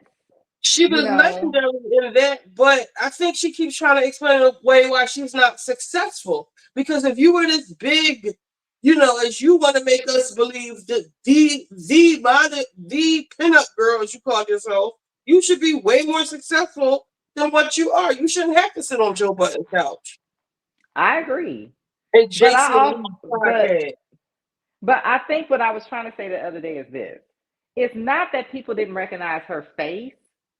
She wasn't a celebrity where people were talking about her and everyone knew her name, and she wasn't. I really, it's just like if she would have been, she would have had more success. I also think that those videos are basically their commercials for the artist. But when you do regular commercials, you get residuals. Those women were up there just in those videos as a quote unquote model, basically doing the same thing they would be doing in a commercial, but they were not getting paid what they would be getting paid in a commercial. And I think that's a sore spot for her. I think it still bothers her to this day. And maybe holding on to that is the reason why she can't be more successful, because she's stuck in that energy of feeling like, you know what I mean? Like I should have gotten more back then.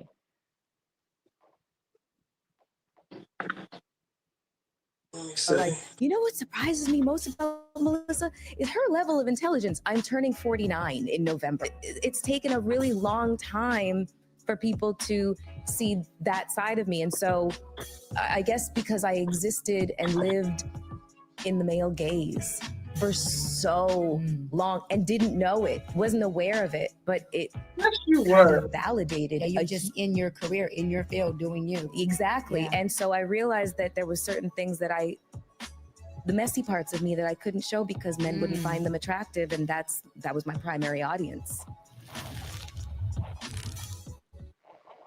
Oh, God.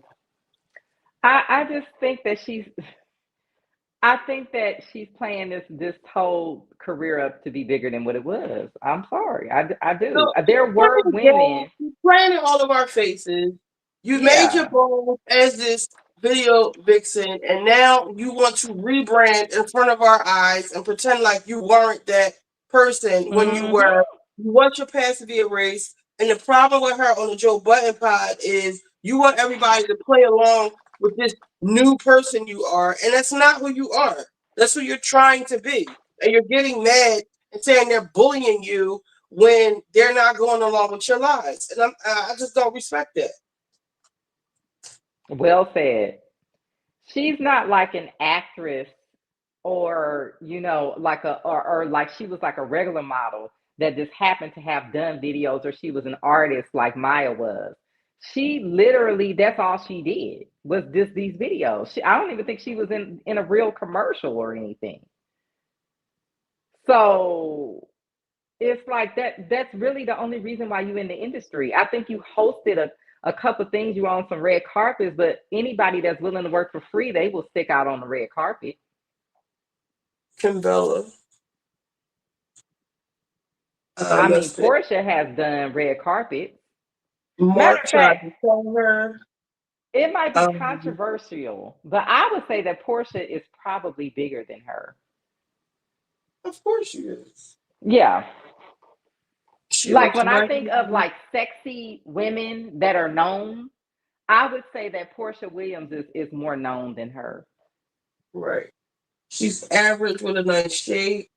She was just a preference in the 99, 2000. Melissa, who? Yes, just like the reality show divas, video vixen, right, shows. I would even say this. You wrote a book about sleeping around. Come up with something. Tops, pants, shoe line, clothing line, do something. Like all she does is whine. I remember when she was on another show, she had no money. She was broke. Like, I don't think that she has ever really made money in the industry like that. Or She anywhere hasn't else. done anything. What they don't tell you about weight loss. I'm so tired of these weight loss shit now. Everything is. Oh, this is why I went head on and just got YouTube Red. I couldn't take it no more. I could not look at these commercials no more. It was over and over. I was and almost over late to work because Trippy Fontaine decided to get on YouTube and tell his side of the story. Don't call him Trippy, please. What's his name? Unless you know him personally to call him Trippy. That's your nickname? Trip. That's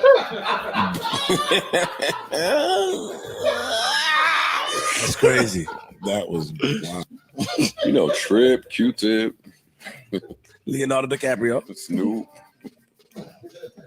She knows Seal. Might have some 25 years in the business. She knows Seal too.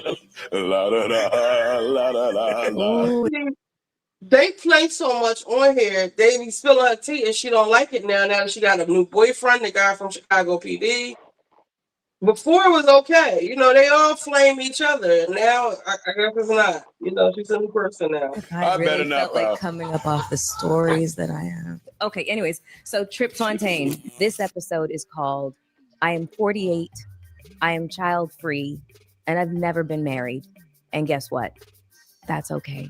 And I also feel like there's a lack of mentorship for me. I feel like there is the wrong mentors. Not mentors, they're indoctrinating. Yeah. Red pill brosphere, whatever you want to call it. Yeah. And it's scary. It's scary, Yeah. and it's I feel really disillusioned. And I think a lot of women feel the same way too. Yeah. We have a group of Black men who have mommy issues. People come to the rescue of the damsel in distress, but sometimes they don't handle things right. You know what I'm saying? Like this week on our show, we made a joke about Melissa Ford, and I felt like it was some guys over there from the other podcast. They act like they didn't like that. But I'm like, yo, we joking, you know what I'm saying? Right. And on top of that, I mean, I did my research. Melissa Ford got her OnlyFans that's still up. You know what I'm saying? So we can't joke about a broad who got her OnlyFans. That monkey in the streets, dog. Wait, if you shared it already, why we can't? Yeah. Because you guys no. I shared it once and that's it. That's so funny. It's sensitive, okay? I'm sensitive about it. Yes, that part is true. I'm on a podcast with a bunch of guys, and they're constantly insinuating that I am in competition with younger women. Just like I'm at. Just like I'm at. I know. So I'm just like, I'm trying to protect them from y'all. Really. Like it's really like this kind of thing, you know, where we want to offer mentorship, you know, not block their blessings or siphon off opportunities from happening for them. It's just literally trying to educate them on things that we've gone through that we wish somebody older could have come to our younger selves and given us that, you know, that piece of wisdom or mentorship. Just simply by me being my age and all of the young women that, you know, are on Instagram and in various You got an stages. OnlyFans. I have to because of who I am. I must be in competition. I must look at them and I must be jealous. And I'm like, I lived my life and it was grand. So any guy would be thrilled to be able to get with you. Can you describe your dream guy? I mean, Well, right now I am kind of in a relationship with a pretty awesome dude. See us on red carpets every now and then. Kind of an international singer. But our lifestyle, we're very low key. I honestly would not want to be in my 20s right now in 2025. I know, because when we were in our 20s, we didn't. It was pressure. there was pressure, but not the pressure that they have now with this being the digital age and recording every single moment. Social media. Yeah, My God. So our dirt is in the closet. You know what I'm saying? It's underneath our shoes. Your dirt is all over the place. I looked it up because let me tell you something about this research game. Can't none of us escape our past because of this internet. Maybe back in the early 2000s or the 90s, you can escape like all on blast because of the Freaknik documentary. That means was out there bogus because they ain't had real footage back then. No, you blurry showing that. Right. So if you on that Freaknik documentary, you was a buck wild. Is it good? It ain't came out yet. Oh no. Well, I don't know if it came out or not, but I'm just saying it was a lot of whole positions in society now. And they were trying to. And they were so worried about being exposed for the buck wild they are. To start a podcast with Riverside, all you need is a concept and a way to record it.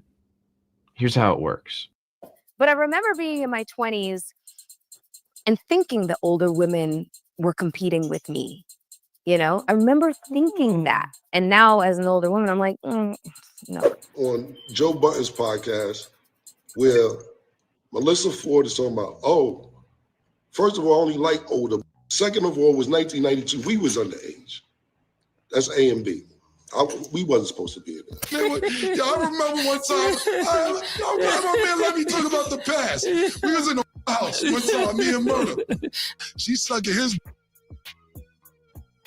Wait for a second. And so she gave me, he hitting it from the back, and he started sucking like that. Is there a distinct possibility that there may have been underage girls in that whorehouse? Come on now. That's crazy. I don't know what you're doing. That's That's disgusting what you're doing. Yeah, that's crazy. That's crazy. What are you doing? Okay, I am not gonna land that plane. Just saying. That plane should have never even took That's off. not a plane. We have never, ever tried to take nothing from nobody. Secondly, we only like people that we love have a us whole- more than we love We have a ourselves. whole segment on that. Secondly, who was looking out for us? Yeah, we were young. Yeah. We wasn't 18. I just turned my 16. I ain't even going into that. More of the story, she said it. I could have went straight to Ice-T you in the bathroom for $2,000 when you was doing waitressing. I didn't even go there. You used to in the bathroom. The Kit Kat Club, one of them old ass club. Stop. You're a video vixen. I didn't even get at you the way I should have got at you. I left it alone. I'm like, this is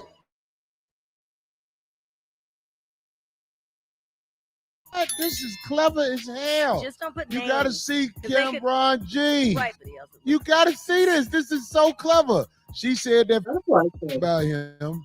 Now he got some jeans with her face on it right there, right by the crotch. Cameron. We can do is guarantee to tell you the truth, the whole truth, and nothing but the truth as we see it. And that truth you seek at times is a bitter pill to swallow, but you gotta shut up and take your medicine. So there's nothing else left to do but get on into it. Are you ready? Let's go. Well, polite savages, one thing is for certain. When you turn on the lights, people scurry. People run for cover. What they want to do in the dark, they don't want to do when everybody has eyes on them, especially the biggest platform that they happen to be on. But you're smashing cake with your feet on like where? On my page. We all know 2 years ago she launched that OnlyHams, talking dirty, talking nasty, and getting down and dirty with her fans. I do foot ish. Well, not really. Wait, with Ish? Like, Whoa, wait. but fetish stuff. You know what I mean? Like, so I'll do a video with my feet, smashing cake Wait, you're smashing cake with your feet on like where? on my page. Like Twitter? OnlyFans. Yeah. You have an OnlyFans? You have a- Answer the question directly. You have Do an OnlyFans page? I do. Oh, wait. Whoa. Oh, You know what I mean? No, I mean it's not just feet. It's I was a lingerie and bikini model. I'm very comfortable with my body, and Read us one more that you wrote. There's no that you wrote though, way. not one that your peoples wrote. all you gotta do is press pay to play. Nah, that ain't gonna work, man. That ain't gonna get it. But riddle me this, Batman. Why is it okay over here, but not okay over there when you feel like you are you where you go everywhere? Well, the truth is this. She understands that she has a audience, and a lot of people on the Joe Budden podcast will straight up and down judge her exactly for what she's doing. When people walk around acting like they don't care if you judge or you don't have a right to judge them, but are scared to be judged, it lets them know that they understand that what they're being judged for is something to be, in fact, judged. Mel Ford can do exactly what she wants, but she has this image of the video vixen who never busted it wide open for anybody, who respected herself, who didn't like the ladies who were over there bobbing and weaving, dipping and diving, slurping and slobbering over all the dudes to get on. She said she never did that. Y'all keep saying it. I'm leaving it alone. Y'all all right? We don't have to stay here. Y'all. I feel like I was courtside at a Milwaukee game about 15 years ago. I have back-to-back meetings. I can't find my notes, and I haven't had coffee. Man, I wouldn't want to be you. Who are you? I'm you. Future you. The one who uses Otter, the AI meeting agent that live transcribes meetings and creates automated summaries. Oh, I am. It's close Canada too. Green Bay. You feel like, huh? You feel like? Okay, no, I was. Okay. Okay. There you go. You was with a Packer. Yeah, Joe is crazy. Jay, Packed up, folded up, all the. Whoa! Mel, you can't talk to us like that. I'm sorry. Why do you think you can talk to us like that? She just called a hot flash. Just relax. But what happens? Turnabout fair play. It seems like maybe, just maybe, she wasn't as virtuous as she had you believe. Because if she was, she wouldn't care about what you perceive.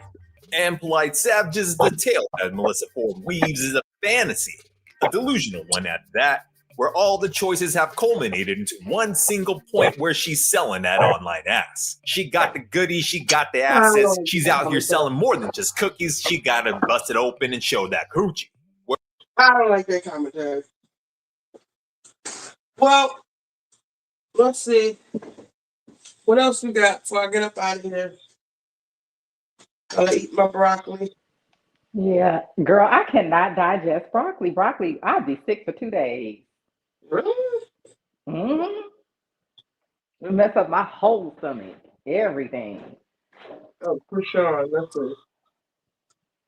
But Melissa, I'm gonna tell you, this is my opinion. Melissa ain't got no talent, and she ain't got no reason to be in the entertainment industry.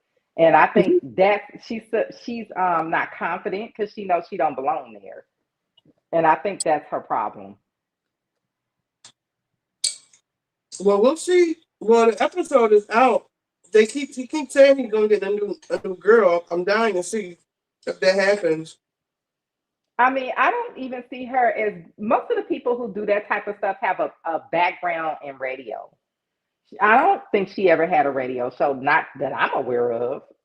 But none of them other niggas got radio shows, so where did they come from? This is a real estate person. Flip was the only one in media. Because usually those people are like, they have like broadcast background, whether it be like journalism, radio, something, sports commentary, something. When the other show with the other guys he had, Rory and Mal, when that shit went up in flames, he just threw that together real quick, I guess. And it worked. Because she up here talking about she was a lingerie and bikini model. I would like her to name me the lines that she modeled for. Because, girl, you just taking hoochie pictures. That's not being a lingerie model. A lingerie model is someone who's selling lingerie in advertisements. You don't see it for her at all. I really don't. I don't. And I never paid attention to her much. But the more of her personality I see, the more I don't like this woman. Yeah, I don't agree with that. I'm not liking. Yeah. Well, I feel bad for her when she got in that accident. I was like, oh man, that's messed up. But the more I see of her personality, the more I just don't like her. But the more I delve into this Joe Budden stuff, and I like watching these little YouTube things about the show. I watch them during the day because every so often, well, and most of them, I hear something that I didn't know before, and I go and look and see, what's up with that. But it seems like nobody from her past likes her. Nobody. You know what? The same thing happened to me with K. Michelle. I liked her music and everything. And then when I started seeing her personality, I was like, yeah. You know? And I really don't want to even see her on Housewives. Like, I don't like her. She was just, did you see what she was just getting at Robin Dixon? It doesn't shock me. I didn't see it, but it doesn't shock me. K. Michelle messy as hell. She think that shit is cute. It's not cute. I'm sorry. I just, it doesn't endear people to you. And I honestly, I feel like I've seen enough of K. Michelle and I don't need to see her on Housewives. K. Michelle been on what, how many reality shows? K. Michelle is so fucked up. They won't even play her on the radio anymore because of some shit she did at a radio station. All the DJs were saying, we're not playing her. They don't play her on the radio. Her personality is horrible. And I feel like what happened at the radio station, it was wrong on both sides, but I felt like that only happened because nobody respects her because of the things that she has done in the past. Like, I don't think that would have ever happened to anyone else. I don't remember what happened, but I remember the DJ saying, bitch, we ain't playing you on the radio no more. She disrespected one of them. And they all said as DJs, you're not gonna come up here and talk to us like that. Any of us. We hold the power. Even with the country music, people gaslight with that a lot. But the thing with the country music is that they don't like people who genre switch because they feel like any artist can just come over and make a country song and have a #1 hit. And so they try to gatekeep against people just doing that for a cash grab. So it's not necessarily, because even the Black country artists don't like people that come from other genres. So to say that you just being kept out because you Black is not, it's deeper than that. It's because you were an R&B singer. And they feel like people just like to come over to country when their career ain't popping so they can go make some quick money in country. And they have they've done the same thing to white people that have tried to make country music as well. They don't want people coming over there doing that. Well, she said she been yodeling. She got a scholarship for yodeling. Yeah, but the problem is that you didn't continue to be a country artist. You went and you made a whole bunch of R&B. You had a whole career as an R&B singer, and then you want to run over there and be a country artist, and then people looking at you like, "What you doing over here?" And plus, her country music is like country trap. Like it's like country R&B. It's like a mixture, a hybrid. Yeah, it's not even like the blues Black country music. It's not even that. Like you said, it's more like R&B. Because typically when I think of country music, I'm Black. I think of Black, the blues, Black country music. That's what I typically think of. And her stuff don't even sound like they stuff. Sorry for the noise.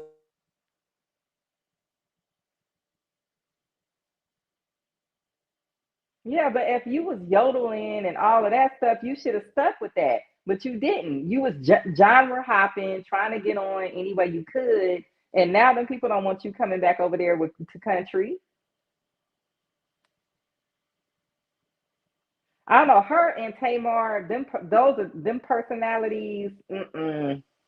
And you know, Mariah the Scientist, she getting ready to get on my list too.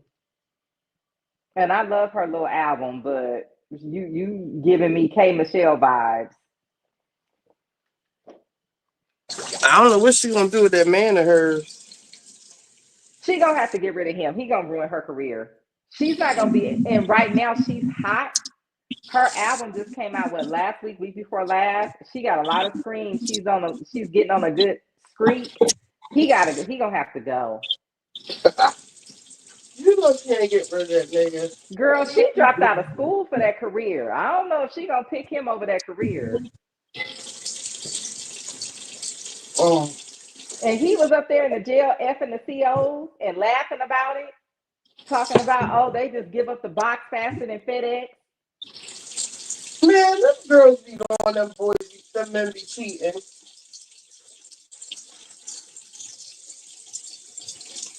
I don't know what's wrong with her. I feel like she's one of these, she's not super young, but you know, she's young and she's my niece's age. I feel like their standards are so low. No, she feel like he got something. He was somebody at one point. He's losing. He's lost a lot of credibility, if you will. But yes, it is that. Because she don't got no business with somebody that look like that be wearing dresses and all the shit he's involved in, gang and all that shit. She ain't got no business with that nigga. But at one point, he was that nigga, and that's why she with him. So hopefully, when he loses standing, maybe she'll wake the fuck up and leave.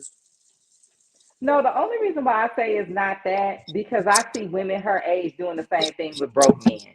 So it's something else weird going on with that generation.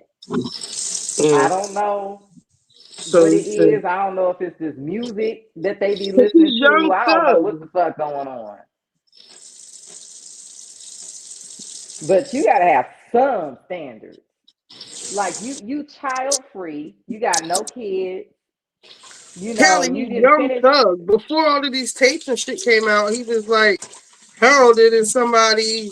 Like he was like somebody. Oh my! I ain't know, man. She got a bunch of hit records. He's the leader of a gang, apparently, allegedly. You What know, I'm saying like is that boy. I understand what you're saying. What I'm saying is that I see the same exact phenomenon with broke men.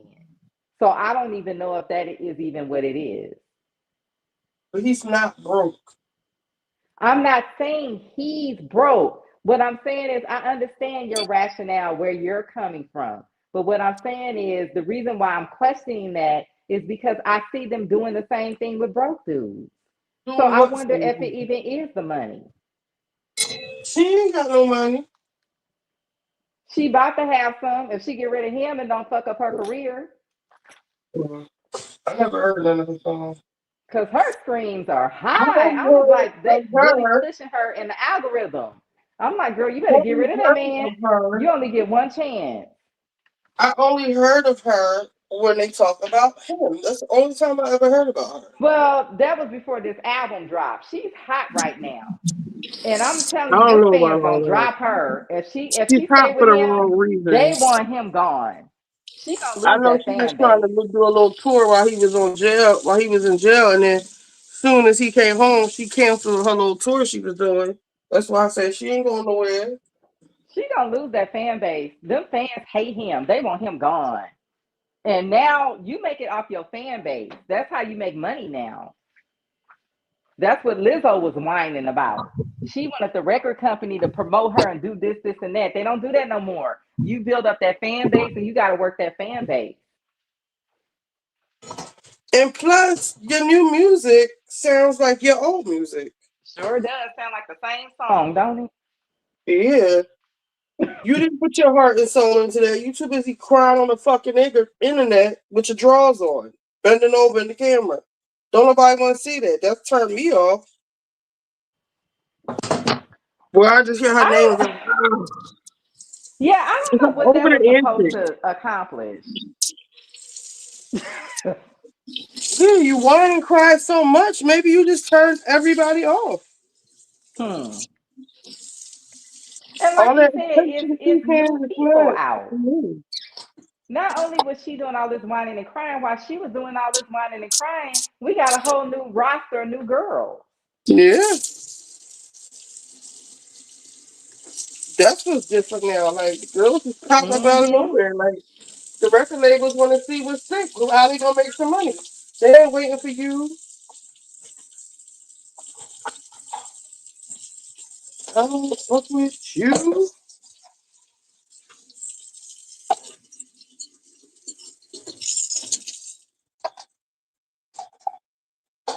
Yeah. Lizzo, get it together, mama. Stop blaming. Stop making excuses. Drake too. Stop bitching. But I agree with you. That song sounded exactly like her other songs. Not only that, record companies have never promoted mixtapes. So I don't even know what she's talking about. She don't know. Typically, mixtapes come and go. You like they used to get them things away for free at the grocery store parking lot.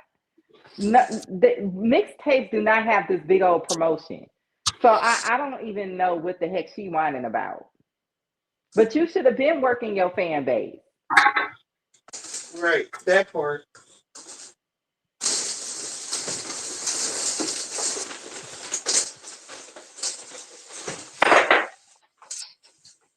And then, like you said, she had this, everybody except Beyonce, every major artist has came out with something. I'm going to say something to all of these major artists, except, the new girls, Sabrina and Mariah, the new girls. Everybody else, they stuff has sucked. Like I told you, I used to like The Weeknd. Horrible. Even that last Taylor Swift stuff, that was the worst she ever came out with. Like they stuff was sucking all over the place. Who else came out with something that sucked? And she's lying anyway, because Justin Bieber is doing well, but his album doesn't suck. Yeah, he puts out good albums. Well, he takes a long time to come out with albums, though. He's not coming out with an album every year like some of these greedy ass people are.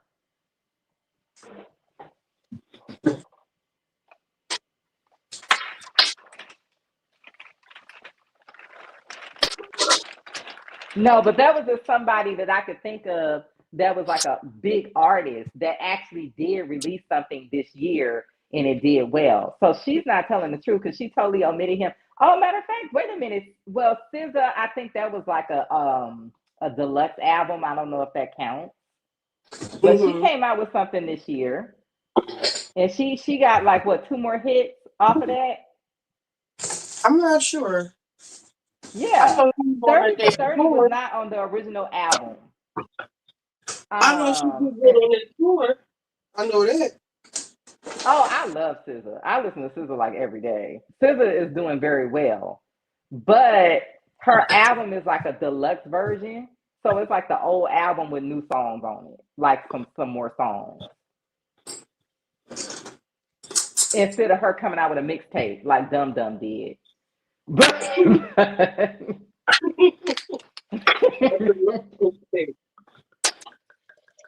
I have just never heard nobody whine about a mixtape not being promoted. Because I'm like, listen, when do they promote mixtapes? When did this start happening? Poor thing. No, not like you said. She busy over here bending over. Oh yeah, Megan, her stuff sucks. It's a whole bunch of big artists that came out this year and their stuff was trash. Adriana Grande, her stuff didn't do nothing. Why does she look like that? I think she's anorexic. My mom said the same thing. My mom said, "Is that poor child becoming anorexic? What's wrong with her?" I think she's got an eating disorder, or maybe, hopefully, it's not drugs.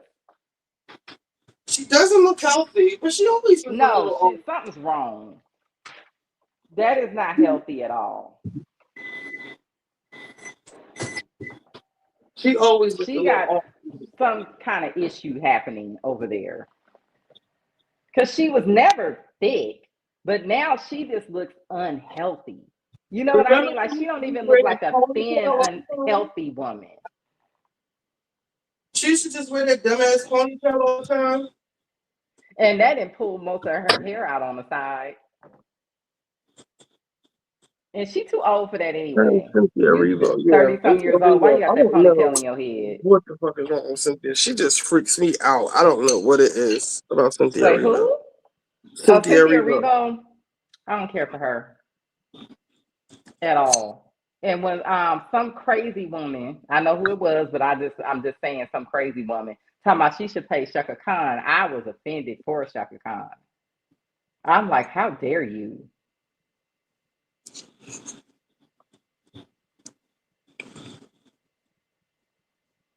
What she said about Shaka?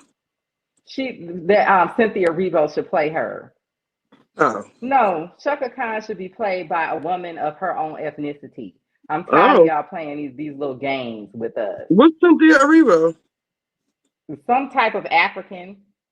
And before she got put on, she was making some horrible comments about Black Americans. Really prejudiced stuff.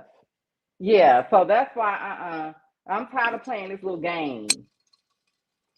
I forgot about that. Because what it is, it's a scam. They want us to think, oh, we all the same, so they could come and basically like come and hatch themselves onto anything that we've built. No, Shaka Khan is ours, honey. And she better not allow that shit. But you know, Shaka Khan be high on that shit, so I don't know. But I still love her. Cynthia Erivo don't look nothing like Shaka Khan. Shaka Khan is pretty. Yeah. Shaka Khan is not only pretty, when Shaka Khan was young, she had her own long, thick, kinky hair down her back. They need to find a chick that looked like Shaka Khan. I don't care if she got lip sync. Exactly like Shaka Khan, but I don't know if Nicki Minaj can act. We don't need her either. We need can we play our own people? Like I'm tired of this little destiny swap that they trying to do. Can we not find actors of our ethnicity to play us? It ain't hard. It's a whole bunch of them. It's a whole bunch of Black American women that want to be actresses. True.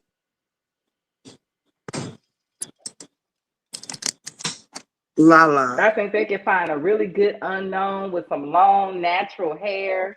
I could just see it in my mind. But that's what Molly said. Why Molly worried about Sabrina? Because she got a hit album? Shit, Molly, everybody's worried about you. Molly be on that shit. The whole family on that shit. Yeah, like you said, we need to be worried about her ass. That whole family be over there getting high as a kite. Please, girl, please. And the mama over there married to the sister's ex-boyfriend, who ain't had a job in 15 years.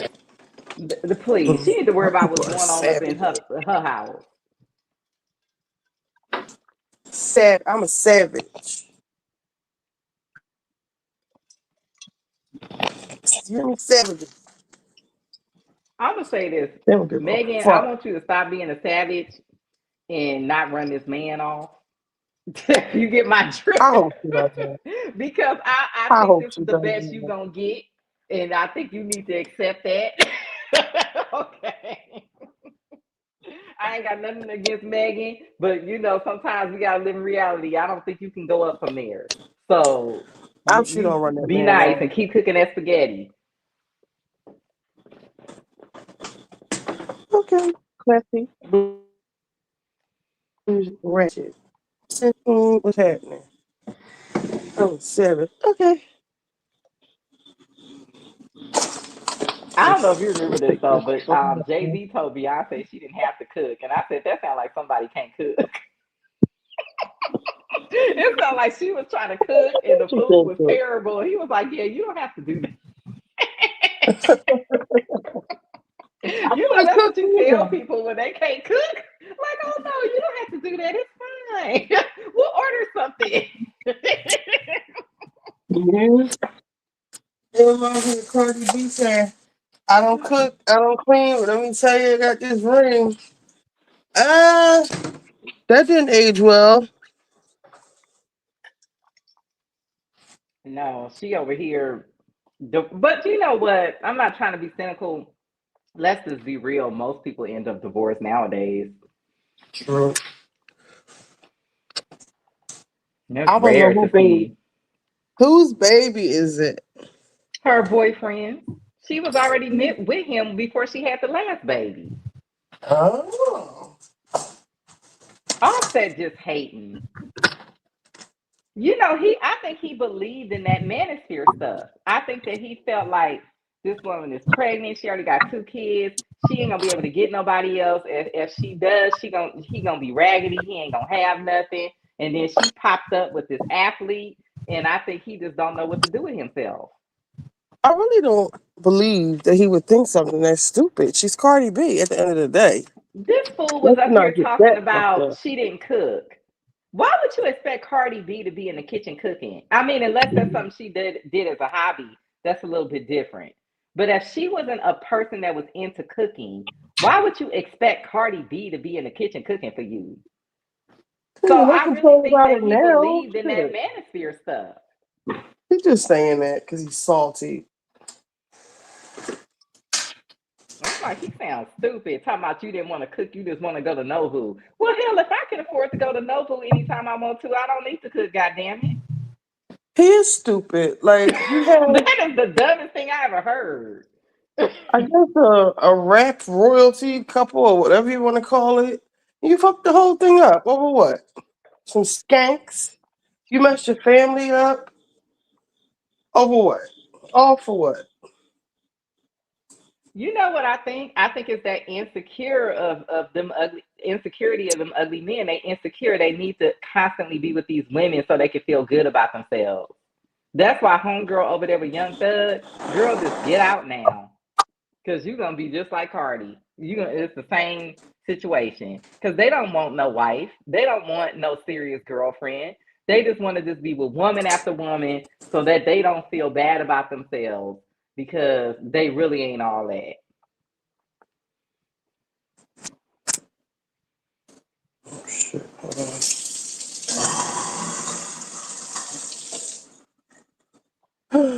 This cleanup shit is terrible. It's worse than the cooking. I know. I hate it. I got to go in here and run this mop over my floor now. I don't know what I'm going to make tomorrow. I just ate the last of this chicken.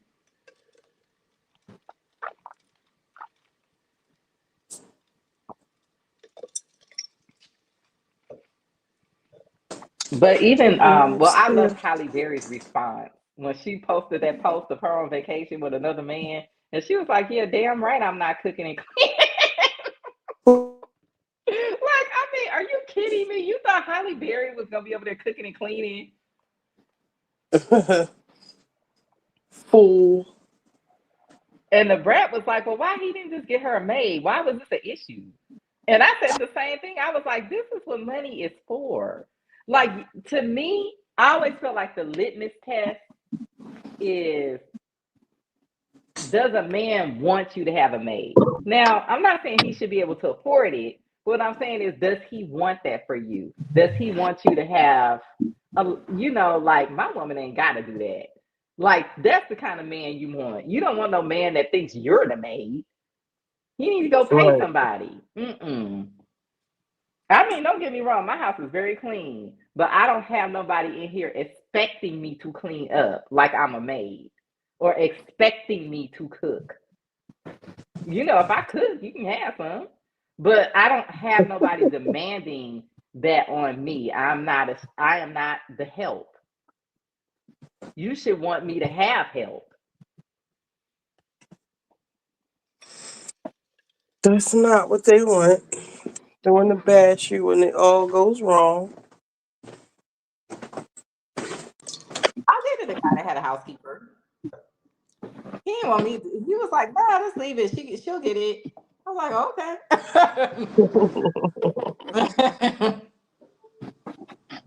I don't even think he wanted me to clean up nothing. That was just like his lifestyle. Like he was like that was just, that was just how he had his house set up. That's how he was comfortable living. And that lady had worked for him for a while, and he was just like, no, this is just my thing. Like I don't need nobody else in here cleaning up. Like she knows where to put stuff, what cleaner to use, all of that. I got my routine already going. That's how my dad is.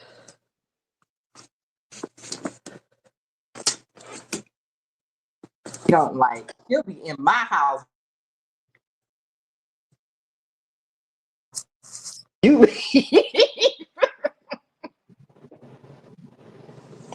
I be here looking for stuff. She didn't be to reorganize the whole cabinet, whole closet, whole everything. I'm like, what the heck? Where did my stuff go?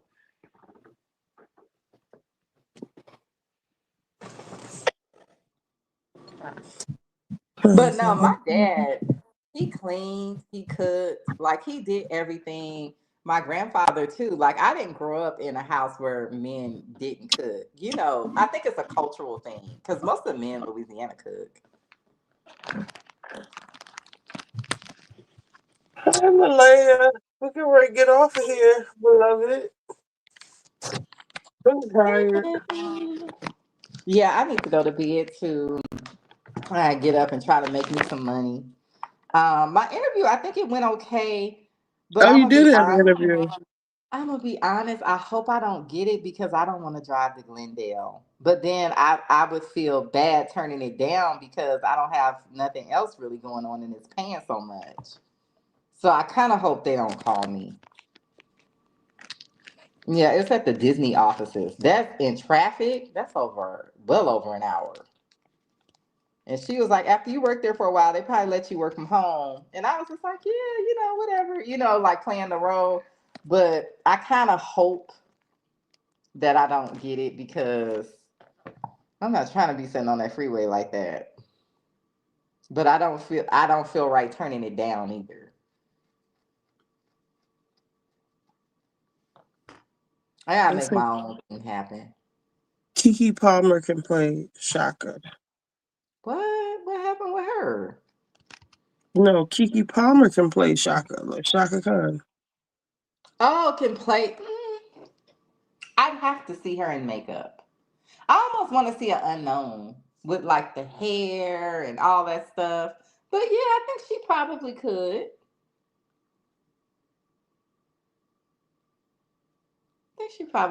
I don't even know if this is a real project or if someone was just trying to wedge Cynthia Erivo into our culture. Because you got some traitors running around. And that's all I'll say. Have y'all seen Britney Spears crashing out? I just saw she post a picture of Justin Bieber and his son, but what else happened? I just saw a video of her dancing. She was pulling up a dress. What, on Instagram?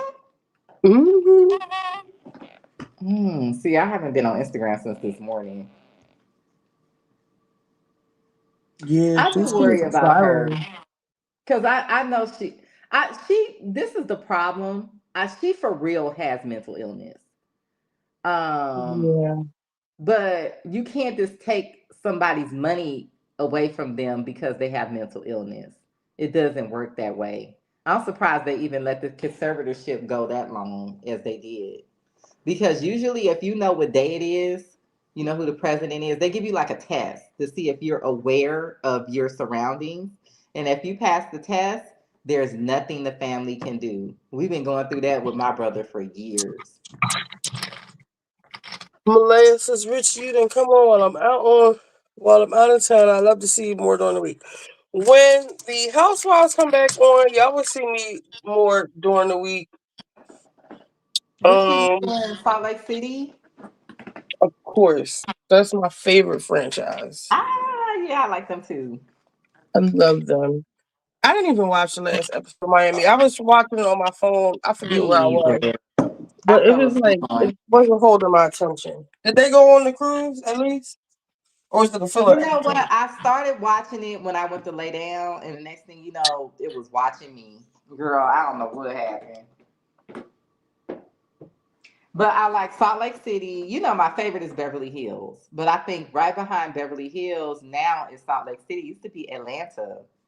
But Atlanta, I is losing me because Kyle and her little squad and her not being accountable for anything or getting away with halfway clocking in. I'm kind of over at Beverly Hills, honestly. I don't know what's going to happen with Bose, but it seems like they get a lot of special treatment. I'm just not here for it.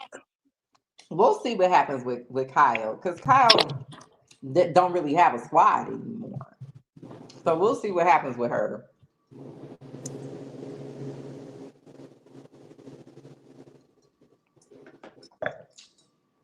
But I do agree that they let Kyle get away with a lot.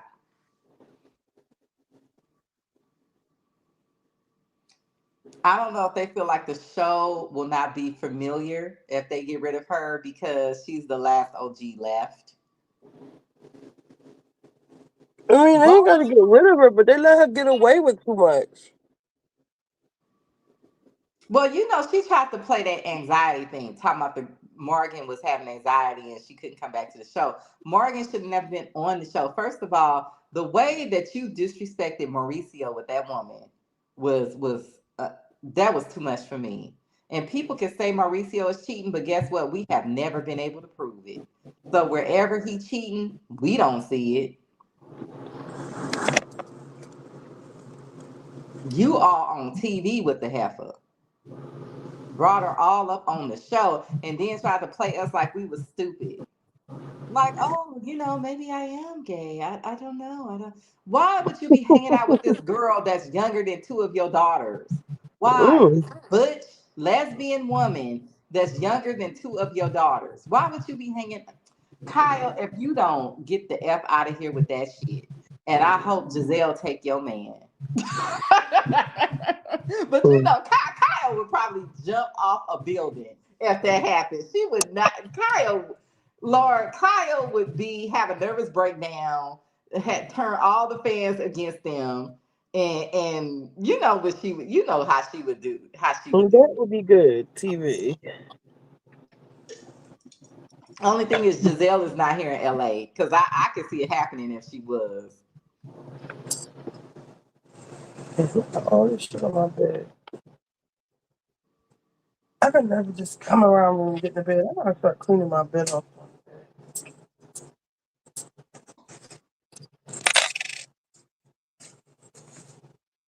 Classy, bougie, ratchet. And then Lord, Portia and Simon. Simon has been deported. Simon's on another hemisphere of the earth. Why they still going at it? I saw her post something today going up a jet saying finally or something like that. Girl, they have a Portia. And I don't like what he posted. He said something like, it's over my ass. It was like a threat to me. Like, what do you mean? Like some fatal attraction shit. No, he felt that Portia, and then why you put Miss Diane in it? I feel like Portia and Diane took advantage of me and they exploited me financially. Did you see that interview? No, I refuse that to he watch over there anything. doing on Zoom from another hemisphere because he can't get I'm back not into this listening to country. Simon because Simon, that's the fuck you get for doing that to Sally.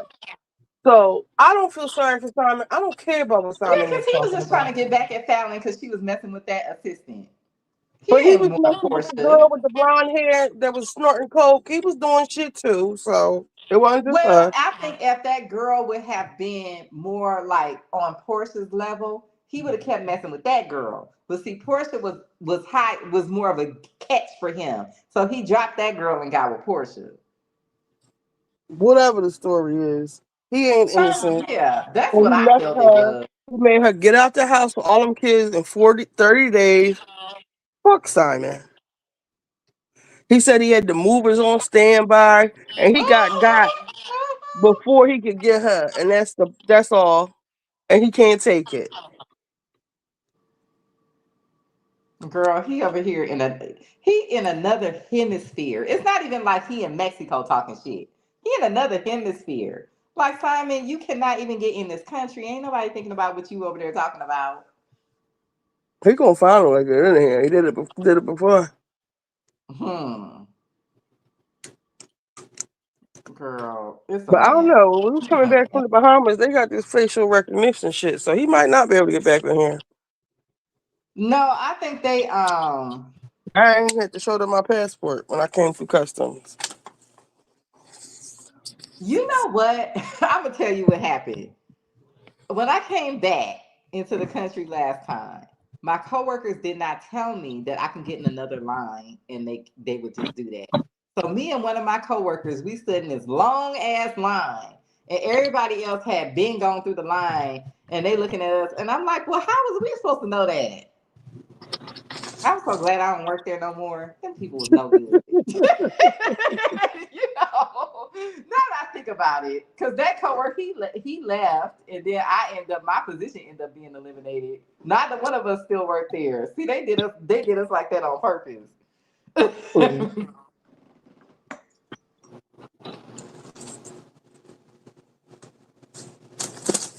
I do not like this orange iPhone. Whose idea was this bullshit? I think it's true. That burnt orange color? Yes. Girl. That's nice. They running out of ideas. Give me, you know what? I'm old fashioned. Just give me good old fashioned apple silver. Apple what?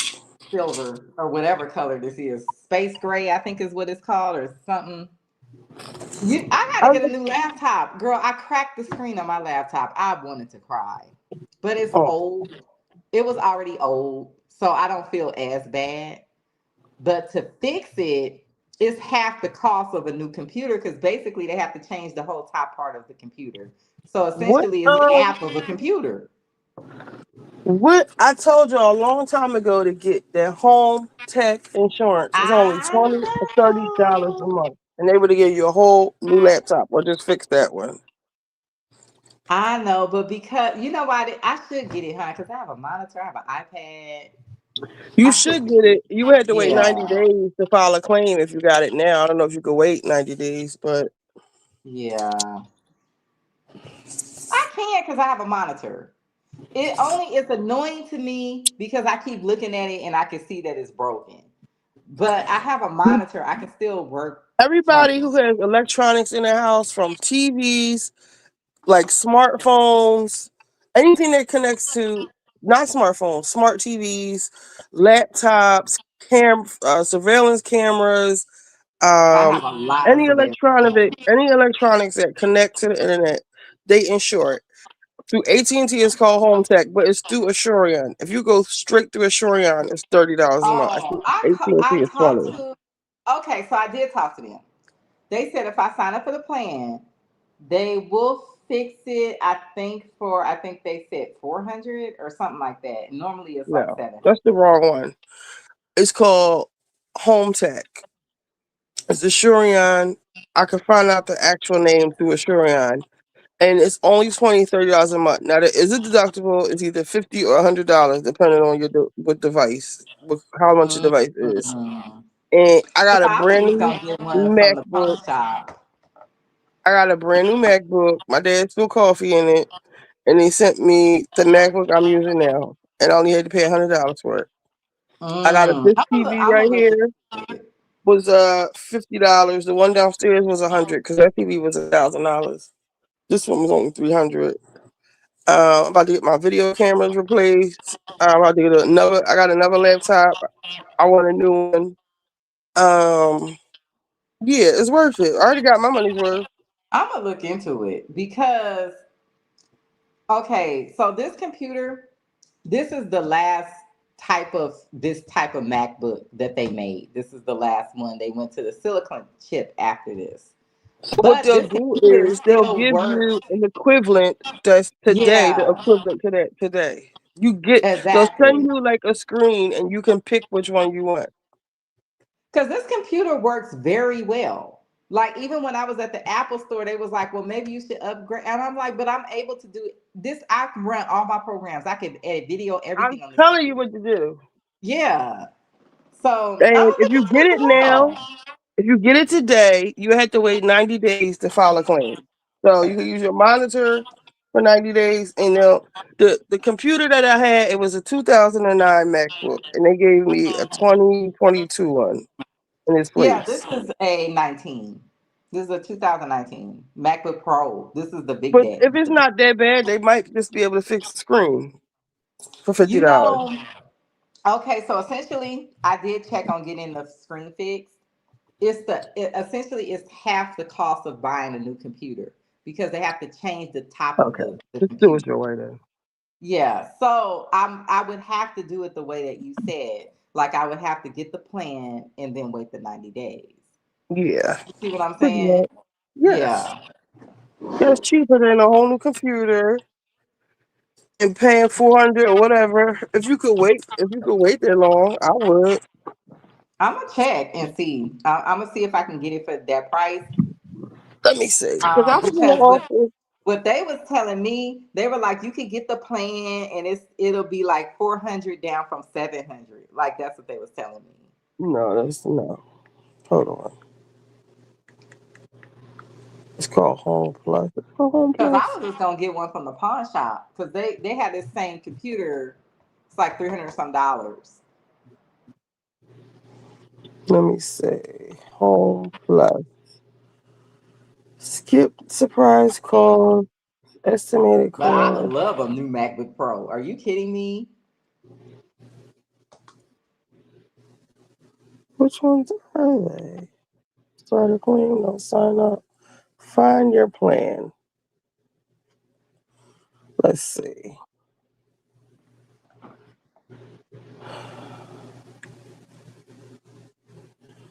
You're the head of a busy household. Oh, just show me the fucking plans.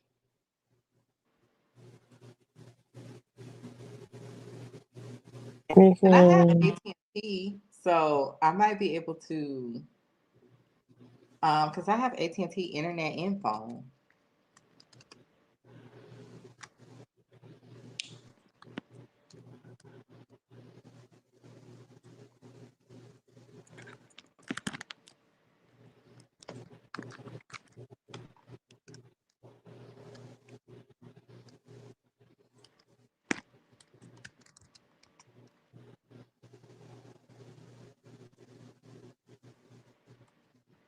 Home Tech.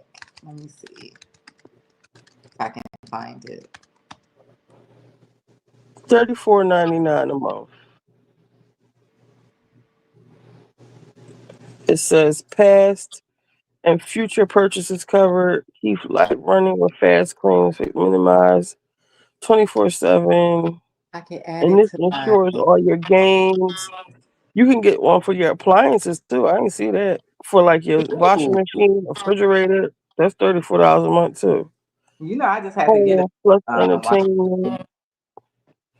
If you get one for just home entertainment, it's $14.99. But you got to see what that includes.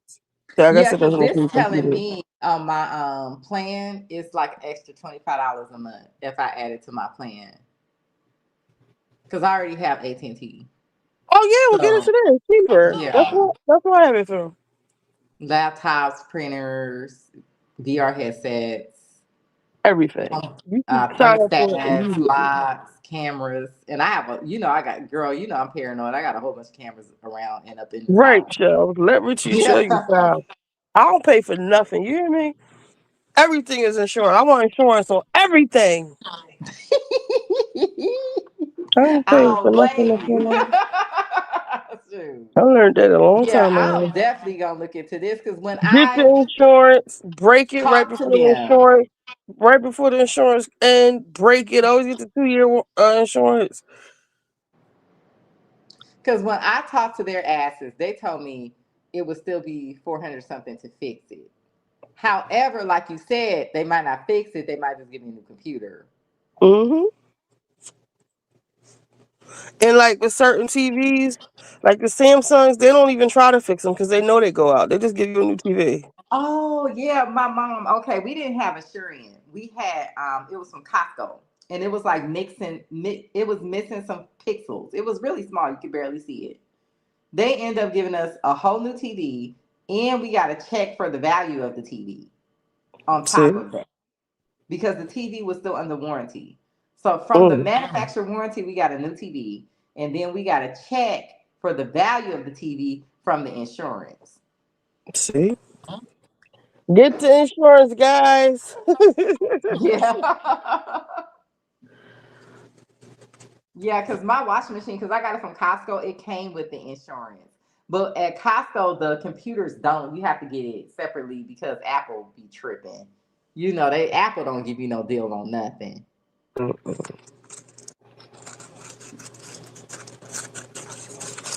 Well, gang, I am in my bed.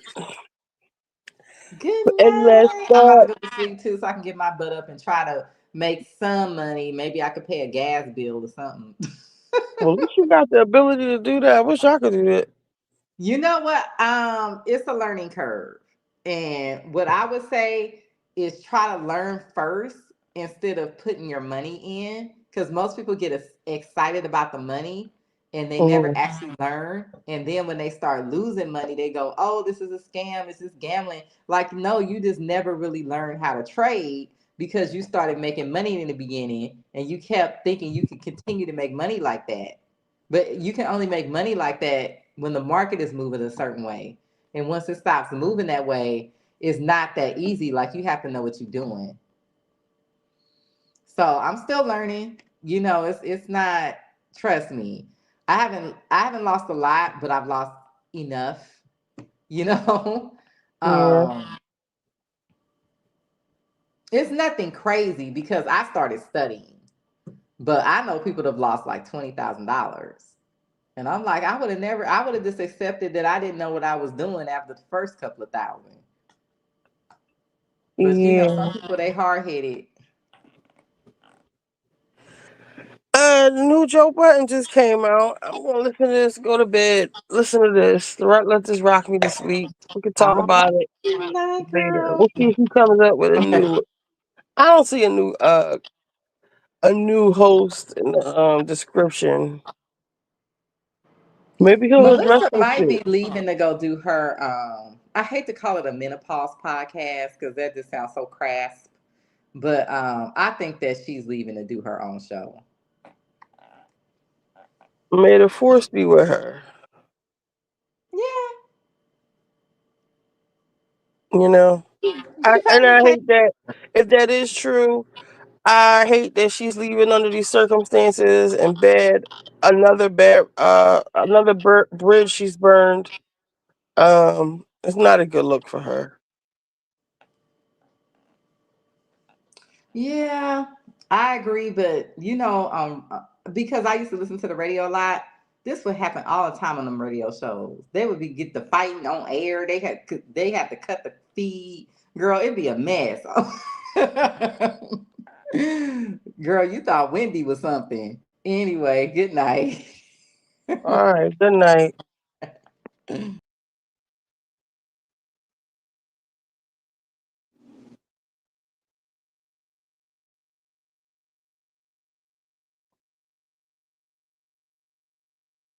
$13.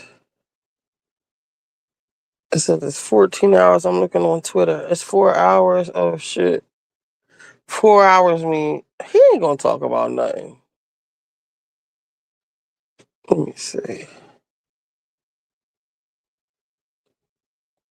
You probably gotta go on Patreon to hear anything. The thoughts, views, and opinions expressed by this podcast, its bullets, its hosts, are for entertainment purposes only. Good night, everybody. It is not serious. It is not real.